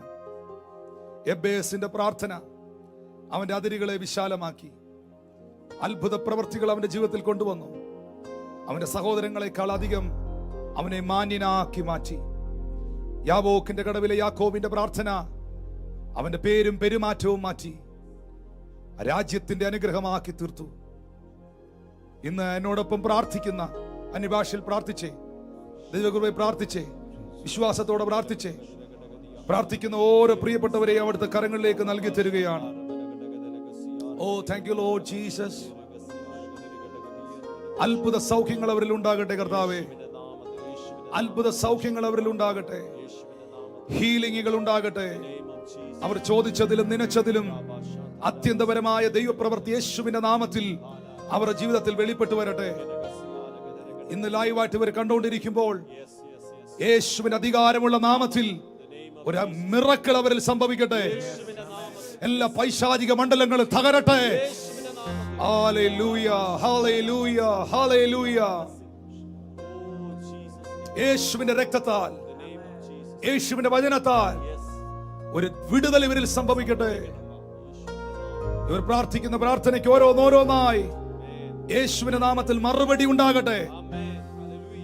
ക്രിസ്തുപാസ് ഒന്ന് മുൻപിലേക്ക് ഒന്ന് ഒരു വാക്കൊന്ന് പ്രാർത്ഥിച്ചേ.